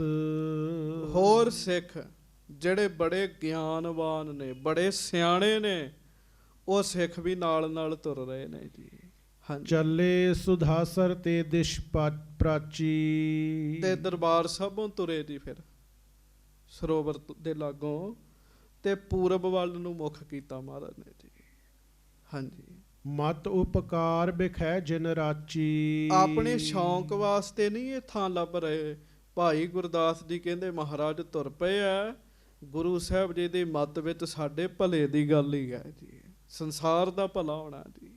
ਹਾਂਜੀ ਇਤ ਉਤ ਫਿਰਕੈ ਸਥਲ ਨਿਹਾਰੇ। ਇੱਧਰ ਉੱਧਰ ਵੇਖੀਆਂ, ਹੋਰ ਜਗਾਵਾਂ ਵੀ ਵੇਖੀਆਂ, ਅਸਥਾਨ ਦੇਖੇ ਮਹਾਰਾਜ ਨੇ। ਹਾਂਜੀ ਜਹ ਤਰ ਸੰਗਨੇ ਤਹਾਂ ਪਧਾਰੇ। ਫਿਰ ਕਰਦਿਆਂ ਜਿੱਥੇ ਸੰਘਣੇ ਰੁੱਖ ਸਨ ਨਾ ਮਹਾਰਾਜ ਉੱਥੇ ਪਹੁੰਚੇ ਸੱਚੇ ਪਾਤਸ਼ਾਹ। ਹਾਂਜੀ ਕਿਤਕ ਕਾਲ ਵਿਚਰਤ ਤਿਤ ਓਰਾ। ਕਿੰਨਾ ਦੇਰ ਮਹਾਰਾਜ ਉਸ ਪਾਸੇ ਤੁਰਦੇ ਰਹੇ, ਚਰਨ ਪਾਉਂਦੇ ਰਹੇ ਸੱਚੇ ਪਾਤਸ਼ਾਹ। ਹਾਂਜੀ ਨਹਿ ਪਾਈ ਬੈਠਬ ਕੀ ਠੌਰਾ। ਪਰ ਜਗ੍ਹਾ ਮਨ ਨੂੰ ਭਾਈ ਨਹੀਂ ਮਹਾਰਾਜ ਦੇ, ਵੀ ਐਸੀ ਜਗ੍ਹਾ ਜਿੱਥੇ ਜਲ ਦਾ ਵੀ ਪ੍ਰਬੰਧ ਲਾਗੇ ਹੋਵੇ, ਰੁੱਖ ਵੀ ਹੋਣ, ਧੁੱਪ ਵੀ ਆਵੇ, ਛਾਂ ਵੀ ਹੋਵੇ, ਇਕਾਂਤ ਵੀ ਹੋਵੇ, ਇਹੋ ਜਿਹੀ ਜਗ੍ਹਾ ਲੱਭੀ ਨਹੀਂ ਜੀ। ਤੁਸੀਂ ਇੱਥੋਂ ਤੁਰ ਪਓ ਜੀ ਲੱਭਣ ਵਾਸਤੇ। ਇਹੋ ਜਿਹੀ ਜਗ੍ਹਾ ਵਿੱਚ, ਇੱਕੋ ਜਗ੍ਹਾ ਵਿੱਚ ਸਾਰੇ ਗੁਣ ਕਈ ਵਾਰੀ ਲੱਭਣੇ ਆਮ ਸਧਾਰਨ ਗੱਲ ਨਹੀਂ ਹੁੰਦੀ ਸਾਧ ਸੰਗਤ ਜੀ। ਸੱਚੇ ਪਾਤਸ਼ਾਹ ਮਹਾਰਾਜ ਵੇਖਦੇ ਆ, ਉਹ ਜਗ੍ਹਾ ਐਸੀ ਲੱਭਦੀ ਨਹੀਂ ਜੀ ਅਜੇ ਕੋਈ। ਹਾਂਜੀ, ਚਲ ਦਲ ਖਰੇ ਹਰੇ ਦਿਖ ਦੂਰੇ। ਤੇ ਫਿਰ ਚੱਲ ਦਲ ਨਾਮ ਗੱਜ ਕੇ ਆਖੋ ਵਾਹਿਗੁਰੂ। ਕਹਿੰਦੇ ਆ ਫਿਰ ਚੱਲ ਦਲ ਦੇ ਰੁੱਖ। ਚੱਲ ਦਲ ਨਾਮ ਪਿੱਪਲ ਦਾ ਹੈਗਾ ਜੀ। ਪਿੱਪਲ ਨੂੰ ਚੱਲ ਦਲ ਕਹਿੰਦੇ ਆ ਜੀ। ਮਹਾਰਾਜ ਨੇ ਇੱਕ ਜਗ੍ਹਾ ਵੇਖਿਆ ਪਿੱਪਲ ਹੀ ਪਿੱਪਲ ਨੇ ਜੀ, ਪਿੱਪਲ ਹੀ ਪਿੱਪਲ ਨੇ ਜੀ। ਗਮਨਤ ਪਹੁੰਚੇ ਸ੍ਰੀ ਗੁਰਪੂਰੇ। ਸੱਚੇ ਪਾਤਸ਼ਾਹ ਪੂਰੇ ਸਤਿਗੁਰੂ ਜੀ ਤੁਰਦਿਆਂ ਤੁਰਦਿਆਂ ਉਸ ਪਾਸੇ ਪਹੁੰਚੇ ਜੀ। ਹਾਂਜੀ, ਕਬਿਤ ਬਦਰੀ ਅਨੇਕ ਖਰੀ ਹਰੀ ਹਰੀ ਸ਼ੋਭ ਖਰੀ। ਹਾਂਜੀ, ਕਾਮ ਤੇ ਤਪਤ ਹਰੀ ਹੇਰੀ ਏਕ ਢਾਲ ਕੀ। ਸੱਚੇ ਪਾਤਸ਼ਾਹ ਮਹਾਰਾਜ ਨਾ ਜੀ ਫਿਰ ਉੱਥੋਂ ਵੀ ਅੱਗੇ ਲੰਘੇ ਜੀ, ਤੇ ਇੱਕ ਐਸੀ ਜਗ੍ਹਾ ਆਈ ਜਿੱਥੇ ਕਈ ਬੇਰੀਆਂ ਲੱਗੀਆਂ ਹੋਈਆਂ ਸਨ ਜੀ। ਗੱਜ ਕੇ ਆਖੋ ਵਾਹਿਗੁਰੂ। ਉਸ ਸਮੇਂ ਬੇਰੀਆਂ ਬਹੁਤ ਸਨ। ਬੇਰੀਆਂ ਅੱਜ ਵੀ ਬਹੁਤ ਨੇ, ਰੁੱਖਾਂ ਦੀ ਸਮਝ ਨਾ ਹੋਣ ਕਰਕੇ ਸਾਂਭੇ ਨਹੀਂ ਰੁੱਖ ਜੀ ਸਾਡੇ ਬੰਦਿਆਂ ਨੇ। ਅਸੀਂ ਕੱਲ ਪਰਸੋਂ ਵਾਹਿਗੁਰੂ ਕੱਲ ਪਰਸੋਂ ਨਹੀਂ, ਹਫ਼ਤਾ ਕੁ ਪਹਿਲਾਂ ਤਰਨ ਤਾਰਨ ਜ਼ਿਲ੍ਹੇ ਦੇ ਵਿੱਚ ਪਿੰਡ ਹੈ ਮੰਮਣ ਕੇ, ਉੱਥੇ ਕਿਸੇ ਗੁਰਮੁਖ ਦੇ ਘਰ ਗਏ ਤੇ ਵਿਹੜੇ ਦੇ ਵਿੱਚ ਸਾਧ ਸੰਗਤ ਜੀ ਬੇਰੀ ਲੱਗੀ ਸੀਗੀ। ਬੇਰੀ ਦੇ ਦਰਸ਼ਨ ਕਰਕੇ, ਪਰਮੇਸ਼ਰ ਦੀ ਕੁਦਰਤ ਦੇ ਦਰਸ਼ਨ ਕਰਕੇ ਮਨ ਪ੍ਰਸੰਨ ਹੋ ਗਿਆ। ਉਹ ਬੇਰੀ ਇੰਝ ਸੀਗੀ ਜਿਵੇਂ ਬੰਦਾ ਘਰ ਦੇ ਵਿੱਚ ਪ੍ਰਵੇਸ਼ ਹੋ ਜਾਂਦਾ ਜੀ। ਪਤਾ ਕਿਵੇਂ ਸੀਗੀ ਜੀ? ਚਾਰੇ ਪਾਸਿਓਂ ਉਹਦੀਆਂ ਟਾਹਣੀਆਂ ਧਰਤੀ ਨਾਲ ਲੱਗੀਆਂ ਹੋਈਆਂ ਸਨ ਜੀ। ਚਾਰੇ ਪਾਸਿਓਂ ਵੱਡੀ ਬੇਰੀ ਸੀਗੀ ਜੀ, ਚਾਰੇ ਪਾਸਿਓਂ ਟਾਹਣੀਆਂ ਧਰਤੀ ਨਾਲ ਲੱਗੀਆਂ ਹੋਈਆਂ ਸਨ, ਤੇ ਟਾਹਣੀਆਂ ਪਰਾਂ ਕਰਕੇ ਵਿੱਚੋਂ ਬੰਦਾ ਲੰਘਦਾ ਸੀ ਤੇ ਵਿਚਕਾਰ ਐ ਸ਼ਾਂਤੀ ਤੇ ਇਕਾਗਰਤਾ ਪੂਰੀ ਜੀ। ਐਸੀਆਂ ਕਈ ਬੇਰੀਆਂ ਲੱਗੀਆਂ ਹੋਈਆਂ ਨੇ, ਹਰੀਆਂ ਭਰੀਆਂ ਨੇ, ਖੜੀਆਂ ਨੇ, ਤੇ ਗਰਮੀ ਦੀ ਤਪਸ਼ ਨੂੰ ਦੂਰ ਕਰਦੀਆਂ ਜੀ। ਹਾਂਜੀ, ਬਹੁਤ ਵਧੀਆ ਥਾਂ ਹੈ ਜੀ। ਹਾਂਜੀ, ਜੰਡ ਹੈ ਅਖੰਡ ਗਨ ਠਾਂਡੀ ਹੈ ਕਰੀਰ ਭੀਰ। ਹਾਂਜੀ, ਚੱਲ ਦਲ ਚਲਾ ਚੱਲ ਦਲ ਕਲ ਜਾਲ ਕੀ। ਫਿਰ ਥੋੜਾ ਜਿਹਾ ਮਹਾਰਾਜ ਅੱਗੇ ਹੋਏ, ਉੱਥੇ ਜੰਡ ਦੇ ਰੁੱਖ ਸਨ ਜੀ। ਹੁਣ ਸਾਡੇ ਬੱਚਿਆਂ ਨੂੰ ਪਤਾ ਨਹੀਂ ਲੱਗਣਾ ਕਿਹੜਾ ਜੰਡ ਦਾ, ਕਿਹੜਾ ਕਰੀਰ ਦਾ, ਕਿਹੜੀ ਬੇਰੀ ਦੀ, ਸਮਝ ਨਹੀਂ ਹੈਗੀ, ਪਤਾ ਹੀ ਨਹੀਂ ਹੈਗਾ ਜੀ। ਆ ਪਿੱਪਲ ਦੀ ਪੂਜਾ ਕਰਦੇ ਤਾਂ ਪਿੱਪਲ ਦੀ ਪਛਾਣ ਹੋ ਜਾਂਦੀ ਵੀ ਇਹ ਪਿੱਪਲ ਹੈਗਾ ਹੈ ਜੀ। ਉਂਝ ਕਿਸੇ ਰੁੱਖ ਦਾ ਨਹੀਂ ਪਤਾ ਲੱਗਣਾ। ਮਹਾਰਾਜ ਅੱਗੇ ਹੋਏ ਸੱਚੇ ਪਾਤਸ਼ਾਹ, ਉੱਥੇ ਜੰਡ ਦੇ ਰੁੱਖ ਨੇ ਜੀ। ਫਿਰ ਕਰੀਰ ਦੇ ਰੁੱਖ ਆ ਗਏ ਜੀ ਅੱਗੇ। ਹਾਂਜੀ, ਸੁੰਦਰ ਸੁਗਧ ਛਾਏ ਮੁਦਦ ਕਰਤ ਮਨ। ਹਾਂਜੀ, ਚਾਰੋਂ ओर ਦੇਖੇ ਹਰਿਆਲੀ ਥੋਰੇ ਕਾਲ ਕੀ। ਫਿਰ ਪਿੱਪਲ ਦੇ ਸਾਧ ਸੰਗਤ ਜੀ ਰੁੱਖ ਆ ਗਏ ਹੈ, ਬੜੀ ਹਰਿਆਵਲਤਾ ਚਾਰੇ ਪਾਸੇ ਹੈਗੀ ਹੈ ਜੀ। ਹਾਂਜੀ, ਧਾਰਾ ਜਲ ਨਾਲ ਕੀ ਬਿਟਪ ਜੁਤ ਡਾਲ ਕੀ। ਹਾਂਜੀ, ਪਸੰਦ ਮੈਂ ਕਿਰਪਾਲ ਕੀ ਪ੍ਰਮੁਦਤ ਵਿਸਾਲ ਕੀ। ਧਰਤੀ ਦੇ ਨਾਲ ਹੀ ਜਲ ਹੈ ਜੀ, ਤੇ ਦਰਖਤਾਂ ਦੀਆਂ ਟਾਹਣੀਆਂ ਜਿਹੜੀਆਂ ਨੇ ਉਹ ਜਲ ਨੂੰ ਛੂੰਹਦੀਆਂ ਨੇ ਜੀ। ਸਰੋਵਰ ਜਿਹਾ ਬਣਿਆ ਇੱਕ, ਪਹਿਲਾਂ ਹੀ ਕੁਦਰਤੀ ਹੈ। ਗੱਜ ਕੇ ਆਖੋ ਹਾਂਜੀ। ਗੁਰੂ ਸਾਹਿਬ ਮਹਾਰਾਜ ਉਹ ਜਗ੍ਹਾ ਵੇਖ ਕੇ ਪਸੰਦ ਕਰ ਲਈ। ਹੁਣ ਇੱਕ ਗੱਲ ਹੋਰ ਸੁਣਿਓ, ਸੰਤੋਖਸਰ ਦੇ ਸਰੋਵਰ ਦੀ ਪੁਟਾਈ ਮਹਾਰਾਜ ਨੇ ਆਪ ਕਰਵਾਈ। ਹਰਮੰਦਰ ਸਾਹਿਬ ਦੇ ਸਰੋਵਰ ਦੀ ਪੁਟਾਈ ਮਹਾਰਾਜ ਨੇ ਆਪ ਕਰਵਾਈ ਹੈ। ਰਾਮਸਰ ਦੇ ਸਰੋਵਰ ਦੀ ਪੁਟਵਾਈ ਆਪ ਨਹੀਂ ਕਰਾਈ। ਉਹ ਸਰੋਵਰ ਪਹਿਲਾਂ ਹੀ ਹੈਗਾ ਜੀ ਉੱਥੇ ਜੀ, ਪੁਰਾਤਨ ਹੀ ਹੈਗਾ ਜੀ। ਉਹ ਪਹਿਲਾਂ ਦਾ ਬਣਿਆ ਹੋਇਆ ਸਰੋਵਰ ਹੈ ਉੱਥੇ ਜੀ। ਮਹਾਰਾਜ ਸੱਚੇ ਪਾਤਸ਼ਾਹ ਨੇ ਉਹ ਜਗ੍ਹਾ ਦੇਖੀ ਤੇ ਬੈਠਣਾ ਕਿੱਥੇ ਪਸੰਦ ਕੀਤਾ? ਮਹਾਰਾਜ ਨੇ ਬੈਠਣਾ ਬੇਰੀਆਂ ਦੇ ਵਿੱਚ ਪਸੰਦ ਕੀਤਾ ਹੈ ਜੀ। ਕਿਸੇ ਦੇ ਸਰੀਰ ਨੂੰ, ਕਿਸੇ ਮਹਾਂਪੁਰਖ ਦੇ ਸਰੀਰ ਨੂੰ ਅਗਨ ਭੇਟ ਕਰਨਾ ਹੋਵੇ ਨਾ, ਅਗਨ ਭੇਟ ਕਰਨਾ ਹੋਵੇ, ਲੋਕ ਚੰਦਨ ਦੀ ਲੱਕੜ ਲੱਭਦੇ ਆ। ਕਿਉਂ? ਚੰਦਨ ਦੀ ਲੱਕੜ ਨੂੰ ਪਵਿੱਤਰ ਤੇ ਵਧੀਆ ਮੰਨਿਆ ਜਾਂਦਾ ਹੈ। ਜੇ ਚੰਦਨ ਦੀ ਨਾ ਲੱਭੇ ਫਿਰ ਬੇਰ ਦੀ ਲੱਕੜ ਲੱਭਦੇ ਹੈ ਜੀ। ਇਹ ਹੋਰ ਪਵਿੱਤਰ ਮੰਨੀ ਜਾਂਦੀ ਹੈ। ਸੋ ਮਹਾਰਾਜ ਗਰੀਬ ਨਵਾਜ ਸੱਚੇ ਪਾਤਸ਼ਾਹ ਜੀ ਨੂੰ ਉਹ ਜਗ੍ਹਾ ਪਸੰਦ ਆ ਗਈ। ਸਵਈਆ ਸ਼੍ਰੀ ਗੁਰ ਦੇਖ ਕਹਿਓ ਗੁਰਦਾਸ ਕੋ ਪੰਚ ਬਟੀ ਸਮ ਥਾਨ ਨਿਹਾਰਾ। ਸੱਚੇ ਪਾਤਸ਼ਾਹ ਜੀ ਨੇ ਉਹ ਜਗ੍ਹਾ ਨੂੰ ਦੇਖਿਆ ਤੇ ਮਹਾਰਾਜ ਉਸ ਜਗ੍ਹਾ ਨੂੰ ਦੇਖ ਕੇ ਨਾ ਭਾਈ ਗੁਰਦਾਸ ਜੀ ਨੂੰ ਕਹਿਣ ਲੱਗੇ, ਭਾਈ ਗੁਰਦਾਸ ਜੀ ਇਹ ਜਗ੍ਹਾ ਤੇ ਪੰਚਵਟੀ ਵਾਂਗੂ ਸੋਹਣੀ ਹੈ। ਪੰਚਵਟੀ ਜਗ੍ਹਾ ਕੀ ਕਹਿੰਦੇ ਆ? ਗੱਜ ਕੇ ਆਖੋ ਵਾਹਿਗੁਰੂ। ਪੰਚਵਟੀ ਕਿਉਂ ਮਹਾਰਾਜ ਨੇ ਕਿਹਾ ਸਾਧ ਸੰਗਤ ਜੀ? ਉਹਦਾ ਵੀ ਕਾਰਨ ਹੈ। ਤ੍ਰੇਤੇ ਯੁੱਗ ਦੀ ਗੱਲ ਹੈ, ਤ੍ਰੇਤੇ ਯੁੱਗ ਦੀ ਜੀ। ਤ੍ਰੇਤੇ ਯੁੱਗ ਵਿੱਚ ਨਾਸਕ ਦੇ ਵਿੱਚ, ਜਿਵੇਂ ਗੁਜਰਾਤ ਹੈ, ਅਹਿਮਦਾਬਾਦ ਹੈ, ਉਵੇਂ ਨਾਸਕ ਵੀ ਇੱਕ ਜਗ੍ਹਾ ਹੈ ਜੀ।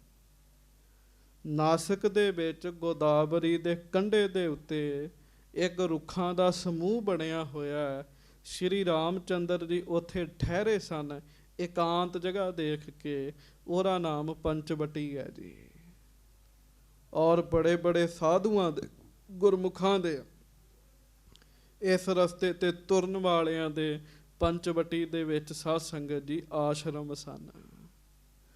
ਬੜੀ ਇਕਾਂਤ ਸੀਗੀ ਪੰਚਵਟੀ ਵਿੱਚ। ਕਹਿੰਦੇ ਸ੍ਰੀ ਗੁਰੂ ਅਰਜਨ ਦੇਵ ਮਹਾਰਾਜ ਭਾਈ ਗੁਰਦਾਸ ਜੀ ਨੂੰ ਕਹਿਣ ਲੱਗੇ, ਭਾਈ ਜੀ ਇਹ ਜਗ੍ਹਾ ਤੇ ਪੰਚਵਟੀ ਵਰਗੀ ਹੈਗੀ। ਕਹਿਣ ਲੱਗੇ ਬੀਚ ਤਰਾ ਇੱਕ ਸਾਰ ਤਹਾਂ ਤਹ ਬੈਠਨ ਚਾਹਤ ਚਿਤ ਹਮਾਰਾ। ਗੱਜ ਕੇ ਆਖੋ ਸੱਚੇ ਪਾਤਸ਼ਾਹ ਮਹਾਰਾਜ ਕਹਿੰਦੇ ਬੀਚ ਧਰਾ ਇੱਕ ਸਾਰ ਜਹਾਂ। ਇਹਦੇ ਵਿੱਚ ਜਿਹੜਾ ਲੈਵਲ ਜਿਸ ਜ਼ਮੀਨ ਦਾ ਬਰਾਬਰ ਹੈ ਨਾ, ਉੱਚੀ ਨੀਵੀਂ ਸੀ ਜ਼ਮੀਨ, ਜਿਹੜਾ ਵਿੱਚ ਜੇ ਲੈਵਲ ਬਰਾਬਰ ਹੈ, ਮਹਾਰਾਜ ਕਹਿੰਦੇ ਉੱਥੇ ਬੈਠਣ ਦਾ ਸਾਡਾ ਫੁਰਨਾ ਹੈ। ਹਾਂਜੀ। ਤੰਬੂ ਕਨਾਤ ਇਹਾਂ ਲਗਵਾਵੋ ਭਾਖ ਮੰਗਾਵੋ ਹੋ ਦਾਸ ਕਰਾਰਾ। ਸੇਵਾਦਾਰ ਸੱਦੋ, ਪ੍ਰੇਮੀ ਸਿੱਖ ਸੱਦੋ, ਇੱਥੇ ਤੰਬੂ ਲਾਓ। ਮਹਾਰਾਜ ਕਹਿਣ ਲੱਗੇ ਤੰਬੂ ਲਾਓ, ਕਨਾਤ ਲਾਓ। ਤੰਬੂ ਹੋਰ ਹੁੰਦੇ, ਕਨਾਤ ਹੋਰ ਹੁੰਦੇ ਜੀ। ਤੰਬੂ ਉੱਤੇ ਲੱਗਦੇ ਆ, ਕਨਾਤਾਂ ਸਾਈਡ ਤੇ ਲੱਗਦੀਆਂ ਨੇ ਜੀ। ਤੰਬੂ ਵੀ ਲਾਓ, ਕਨਾਤਾਂ ਵੀ ਲਾਓ। ਮਹਾਰਾਜ ਕਹਿਣ ਲੱਗੇ ਹਾਂਜੀ। ਹੈ ਸੁਖਵੰਤ ਏਕੰਤ ਮਹਾ ਚਹੁ ਔਰ ਖਰੇ ਤਰ 4000। ਮਹਾਰਾਜ ਕਹਿਣ ਲੱਗੇ ਬੜੀ ਸੋਹਣੀ ਜਗ੍ਹਾ ਹੈ, ਇਕਾਂਤ ਜਗ੍ਹਾ ਹੈ। ਇੱਥੇ ਕਿਸੇ ਨੇ ਤੰਗ ਨਹੀਂ ਕਰਨਾ ਜੀ। ਭਜਨ ਕਰਨ ਵਾਸਤੇ, ਕੋਈ ਕੰਮ ਕਰਨ ਵਾਸਤੇ ਇਕਾਂਤ ਹੋਣੀ ਜ਼ਰੂਰੀ। ਬੱਚੇ ਨੇ ਪੜ੍ਹਾਈ ਕਰਨੀ ਹੈ, ਉਹਨੂੰ ਵੀ ਇਕਾਂਤ ਚਾਹੀਦੀ ਹੈ ਜੀ। ਮਹਾਰਾਜ ਕਹਿਣ ਲੱਗੇ ਹਜ਼ਾਰਾਂ ਹੀ ਰੁੱਖ ਨੇ, ਇਸ ਪਾਸੇ ਆਉਣਾ ਵੀ ਕਿਸੇ ਨੇ ਨਹੀਂ ਜੀ।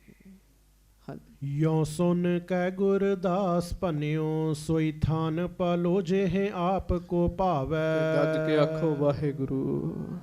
ਭਾਈ ਗੁਰਦਾਸ ਜੀ ਮਹਾਰਾਜ ਦੇ ਪਿਆਰੇ ਸਿੱਖ ਤੇ ਬਹੁਤ ਸਿਆਣੇ। ਭਾਈ ਗੁਰਦਾਸ ਜੀ ਕਹਿੰਦੇ ਸੱਚੇ ਪਾਤਸ਼ਾਹ ਸਾਨੂੰ ਤੇ ਜਗ੍ਹਾ ਹੀ ਉਹ ਚੰਗੀ ਲੱਗਦੀ ਜਿਹੜੀ ਤੁਹਾਨੂੰ ਪਸੰਦ ਹੋਵੇ ਮਹਾਰਾਜ। ਹਾਂਜੀ। ਮੋ ਮਨ ਪੀਹਰ ਖਾਵਤ ਹੈ ਜਲ ਹੈ ਥਲ ਨੀਵੇਂ ਸੋ ਭੂਮ ਸੁਹਾਵੈ। ਮਹਾਰਾਜ ਇਹ ਜਗ੍ਹਾ ਮੈਨੂੰ ਵੀ ਬੜੀ ਪਸੰਦ ਆਈ ਹੈ। ਸੰਘਣੀ ਛਾਂ ਵੀ ਹੈ, ਧੁੱਪ ਦਾ ਵੀ ਪ੍ਰਬੰਧ ਹੈਗਾ। ਸੱਚੇ ਪਾਤਸ਼ਾਹ ਰੁੱਖ ਵੀ ਨੇ, ਕੁਦਰਤੀ ਥਾਂ ਪੁੱਟੀ ਹੋਈ, ਜਲ ਠਹਿਰਿਆ ਹੋਇਆ ਇੱਥੇ ਮਹਾਰਾਜ। ਪੰਚਵਟੀ ਸਮ ਆਪ ਕਹੋ ਅਤ ਹੋਏ ਮਹਾਤਮ ਜੋ ਦਰਸਾਵੈ। ਤੇ ਮਹਾਰਾਜ ਸੱਚੇ ਪਾਤਸ਼ਾਹ ਆਪ ਜੀ ਦੇ ਮੁਖੋਂ ਬਚਨ ਨਿਕਲਿਆ ਵੀ ਇਹ ਪੰਚਵਟੀ ਹੈ, ਤੇ ਮਹਾਰਾਜ ਫਿਰ ਸਮੇਂ ਨਾਲ ਇਹਨੇ ਪੰਚਵਟੀ ਵਰਗੀ ਬਣ ਜਾਣਾ ਮਹਾਰਾਜ। ਇਸ ਜਗ੍ਹਾ ਦੇ ਦਰਸ਼ਨਾਂ ਦਾ ਹੀ ਬੜਾ ਮਹਾਤਮ ਹੋਏਗਾ, ਦਰਸ਼ਨਾਂ ਦਾ ਮਹਾਤਮ ਹੋਏਗਾ। ਆਪਾਂ ਚੋਂ ਬਿਰਲੇ ਸਿੱਖ ਹੋਣਗੇ ਜਿਹੜੇ ਕਦੀ ਉਚੇਚਾ ਰਾਮਸਰ ਸਾਹਿਬ ਵੀ ਗਏ ਹੋਣ ਜੀ। ਹਾਂਜੀ। ਯੋਂ ਕਹਿ ਤੰਬੂ ਕਨਾਤ ਮੰਗਾਏ ਲਗਾਵਤ ਭੇਦ ਕੋ ਆਪ ਬਤਾਵੇਂ। ਯੋਂ ਕਹਿ ਤੰਬੂ ਕਨਾਤ ਮੰਗਾਏ, ਇਹ ਕਹਿ ਕੇ ਮਹਾਰਾਜ ਸੱਚੇ ਪਾਤਸ਼ਾਹ ਭਾਈ ਗੁਰਦਾਸ ਜੀ ਨੂੰ ਕਹਿੰਦੇ ਭਾਈ ਗੁਰਦਾਸ ਜੀ ਚਲੋ ਫਿਰ ਮੰਗਵਾਓ ਸਾਰਾ ਕੁਝ। ਭਾਈ ਗੁਰਦਾਸ ਜੀ ਨੇ ਮੰਗਵਾਇਆ। ਮਹਾਰਾਜ ਆਪ ਦੱਸਦੇ ਆ ਇੱਥੇ ਤੰਬੂ ਲਾਉਣਾ, ਇੱਥੇ ਕਨਾਤ ਲਾਉਣੀ ਹੈ। ਹਾਂਜੀ। ਸ਼੍ਰੀ ਗੁਰ ਫੇਰ ਕਹਿਓ ਹਮ ਜਾਤ ਸੰਵਾਰ ਸਥਾਨ ਸੋ ਤਿਆਰ ਕਰੋ। ਸੱਚੇ ਪਾਤਸ਼ਾਹ ਮਹਾਰਾਜ ਫਿਰ ਕਹਿਣ ਲੱਗੇ ਅਸੀਂ ਜਾਂਦੇ ਹਾਂ ਤੇ ਤੁਸੀਂ ਇਸ ਜਗ੍ਹਾ ਨੂੰ ਸਵਾਰ ਕੇ ਤਿਆਰ ਕਰ ਛੱਡੋ। ਕਹਿਣ ਲੱਗੇ ਹਾਂਜੀ। ਜਾਵਦ ਫੇਰਸ ਆਵੇਂ ਇਹਾਂ ਤਬ ਲਉ ਕਰ ਤੰਬੂ ਕਨਾਤ ਖਰੋ। ਇੱਕ ਵਾਰੀ ਅਸੀਂ ਜਾ ਰਹੇ ਹਾਂ, ਵਾਪਸ ਆਵਾਂਗੇ, ਉਹਨਾਂ ਚਿਰ ਨੂੰ ਤੰਬੂ ਕਨਾਤਾਂ ਸਭ ਕੁਝ ਤੁਸੀਂ ਲਵਾ ਲਓ ਕਹਿਣ ਲੱਗੇ। ਹਾਂਜੀ। ਦੇ ਨਿਦੇਸ਼ ਅਸ਼ੇਸ਼ ਤਿਸੇ ਤਬ ਆਪ ਹਟੇ ਚੱਲ ਆਏ ਕਰੋ। ਭਾਈ ਸਾਹਿਬ ਭਾਈ ਗੁਰਦਾਸ ਜੀ ਦੀ ਜ਼ਿੰਮੇਵਾਰੀ ਲਾ ਕੇ ਸੱਚੇ ਪਾਤਸ਼ਾਹ ਮਹਾਰਾਜ ਆਪ ਗੁਰੂ ਕੇ ਮਹਿਲਾਂ ਨੂੰ ਆ ਗਏ ਤੇ ਭਾਈ ਗੁਰਦਾਸ ਜੀ ਪਿੱਛੋਂ ਤਿਆਰੀਆਂ ਕਰਾਉਣ ਲੱਗ ਪਏ ਜੀ। ਹਾਂਜੀ। ਦੇਤ ਸਦਾ ਨਿਜ ਸਿੱਖਨ ਕੋ ਸੁਖ ਦੇਵ ਗੁਰੂ ਨਿਤ ਧਿਆਨ ਧਰੋ। ਗੱਜ ਕੇ ਆਖੋ। ਕਹਿੰਦੇ ਧੰਨ ਗੁਰੂ ਅਰਜਨ ਦੇਵ ਸਾਹਿਬ ਸੱਚੇ ਪਾਤਸ਼ਾਹ ਸਦਾ ਹੀ ਆਪਣੇ ਸਿੱਖਾਂ ਨੂੰ ਸੁਖ ਦਿੰਦੇ ਆ। ਸਿੱਖੋ ਐਸੇ ਗੁਰੂ ਜੀ ਦਾ ਧਿਆਨ ਧਾਰਿਆ ਕਰੋ, ਐਸੇ ਮਹਾਰਾਜ ਨੂੰ ਚੇਤੇ ਕਰਿਆ ਕਰੋ। ਸਤਿਗੁਰ ਦੇਵ ਪਰ ਤਖ ਹਰ ਮੂਰਤ ਜੋ ਅੰਮ੍ਰਿਤ ਬਚਨ ਸੁਣਾਵੇ, ਜੋ ਅੰਮ੍ਰਿਤ ਬਚਨ ਸੁਣਾਵੇ। ਸਤਿਗੁਰ ਦੇਵ ਪਰ ਤਖ ਹਰ ਮੂਰਤ। ਸਤਿਗੁਰ ਦੇਵ ਪਰ ਤਖ ਹਰ ਮੂਰਤ ਜੋ ਅੰਮ੍ਰਿਤ ਬਚਨ ਸੁਣਾਵੇ, ਜੋ ਅੰਮ੍ਰਿਤ ਬਚਨ ਸੁਣਾਵੇ। ਕਵੀ ਸੰਤੋਖ ਸਿੰਘ ਲਿਖਦੇ, ਕਹਿੰਦੇ ਸਿੱਖੋ ਐਸੇ ਸਤਿਗੁਰੂ ਜੋ ਸਦਾ ਹੀ ਸਾਡਾ ਭਲਾ ਕਰਦੇ ਆ, ਗੁਰੂ ਅਰਜਨ ਦੇਵ ਮਹਾਰਾਜ ਜੀ ਦਾ ਧਿਆਨ ਧਾਰ ਕੇ ਉਹਨਾਂ ਨੂੰ ਨਮਸਕਾਰ ਕਰਿਆ ਕਰੋ। ਹਾਂਜੀ। ਦੋਹਰਾ ਤਬ ਭਾਈ ਗੁਰਦਾਸ ਨੇ ਦਾਸ ਬੁਲਾਏ ਪਾਸ। ਮਹਾਰਾਜ ਤੇ ਦੱਸ ਕੇ ਚਲੇ ਗਏ ਜੀ, ਨਿਸ਼ਾਨਦੇਹੀ ਕਰਕੇ। ਭਾਈ ਗੁਰਦਾਸ ਜੀ ਨੇ ਪਿੱਛੋਂ ਸਿੱਖ ਬੁਲਾਏ ਜੀ ਫਿਰ। ਹਾਂਜੀ। ਸ੍ਰੀ ਗੁਰ ਕੀ ਆਇਸ ਕਹੀ ਸੁਨਤ ਹੁਲਾਸ ਪ੍ਰਕਾਸ਼। ਸਿੱਖ ਸਾਰੇ ਬੜੇ ਚਾਅ ਵਾਲੇ ਜੀ, ਉਹਨਾਂ ਮਹਾਰਾਜ ਜੀ ਦੀ ਆਗਿਆ ਭਾਈ ਗੁਰਦਾਸ ਜੀ ਦੇ ਮੁਖੋਂ ਸੁਣੀ ਜੀ। ਬੜਾ ਚਾਅ ਚੜਿਆ ਸਭ ਨੂੰ ਜੀ। ਹਾਂਜੀ। ਚੌਪਈ ਮਿਲ ਬ੍ਰਿੰਦਨ ਸਮਕੀਨਸ ਅਵਨੀ ਚੌਂ ਦਿਸ਼ ਹਰਿਆਵਲ ਥਿਤ ਰਵਨੀ। ਮਿਲ ਬ੍ਰਿੰਦਨ ਸਮਕੀਨਸ ਅਵਨੀ, ਸਾਰੇ ਸੇਵਕਾਂ ਨੇ ਇਕੱਠੇ ਹੋ ਕੇ ਉਸ ਧਰਤੀ ਨੂੰ ਪਹਿਲਾਂ ਪੱਧਰਿਆਂ ਕੀਤਾ ਜੀ। ਉੱਚੀ ਨੀਵੀਂ ਸੀ ਨਾ ਧਰਤੀ ਜੀ, ਕਿਤੇ ਉੱਚੀ ਸੀ ਕਿਤੇ ਨੀਵੀਂ ਸੀਗੀ, ਕਿਤੋਂ ਮਿੱਟੀ ਕੱਢ ਕੇ ਪਾਈ ਹੈ ਕਿਤੋਂ ਕੱਢੀ ਹੈ ਜੀ। ਹਾਂਜੀ। ਦਮੂਸੇ ਉਸ ਸਮੇਂ ਜਿਹੋ ਜਿਹੇ ਸਨ ਪ੍ਰਬੰਧ, ਉਹ ਫੇਰੇ ਜੀ ਧਰਤੀ ਨੂੰ ਲੈਵਲ ਬਰਾਬਰ ਕੀਤਾ ਜੀ। ਹਾਂਜੀ। ਚਾਹੋਂ ਦਿਸ਼ ਹਰਿਆਵਲ ਥਿਤ ਰਵਨੀ। ਚਾਰੇ ਪਾਸੇ ਬੇਰੀਆਂ ਨੇ, ਸੋਹਣਾ ਸਾਧ ਸੰਗਤ ਜੀ, ਹਰਿਆਵਲ ਹੈ, ਬੜਾ ਸੋਹਣਾ ਮਾਹੌਲ ਹੈ ਜੀ। ਹਾਂਜੀ। ਡੋਰਨ ਤਾਨ ਖਰੋ ਕੀਏ ਤੰਬੂ। ਕਈ ਤੰਬੂ ਸਾਧ ਸੰਗਤ ਜੀ ਫਿਰ ਰੱਸੇ ਲਾ ਲਾ ਕੇ ਤੇ ਬੰਨੇ ਜੀ, ਰੁੱਖਾਂ ਨਾਲ ਤੰਬੂ ਬੰਨੇ ਜੀ। ਹਾਂਜੀ। ਨਮਰ ਸਥਾਨ ਨਿਕਟ ਕਸ਼ ਅੰਬੂ। ਤੇ ਨੀਵੇਂ ਥਾਂ ਤੇ ਇੱਕ ਪਾਸੇ ਪਾਣੀ ਵੀ ਹੈਗਾ ਹੈ ਜੀ। ਇਹ ਪਹਿਲਾਂ ਦਾ ਹੀ ਹੈ ਸਰੋਵਰ।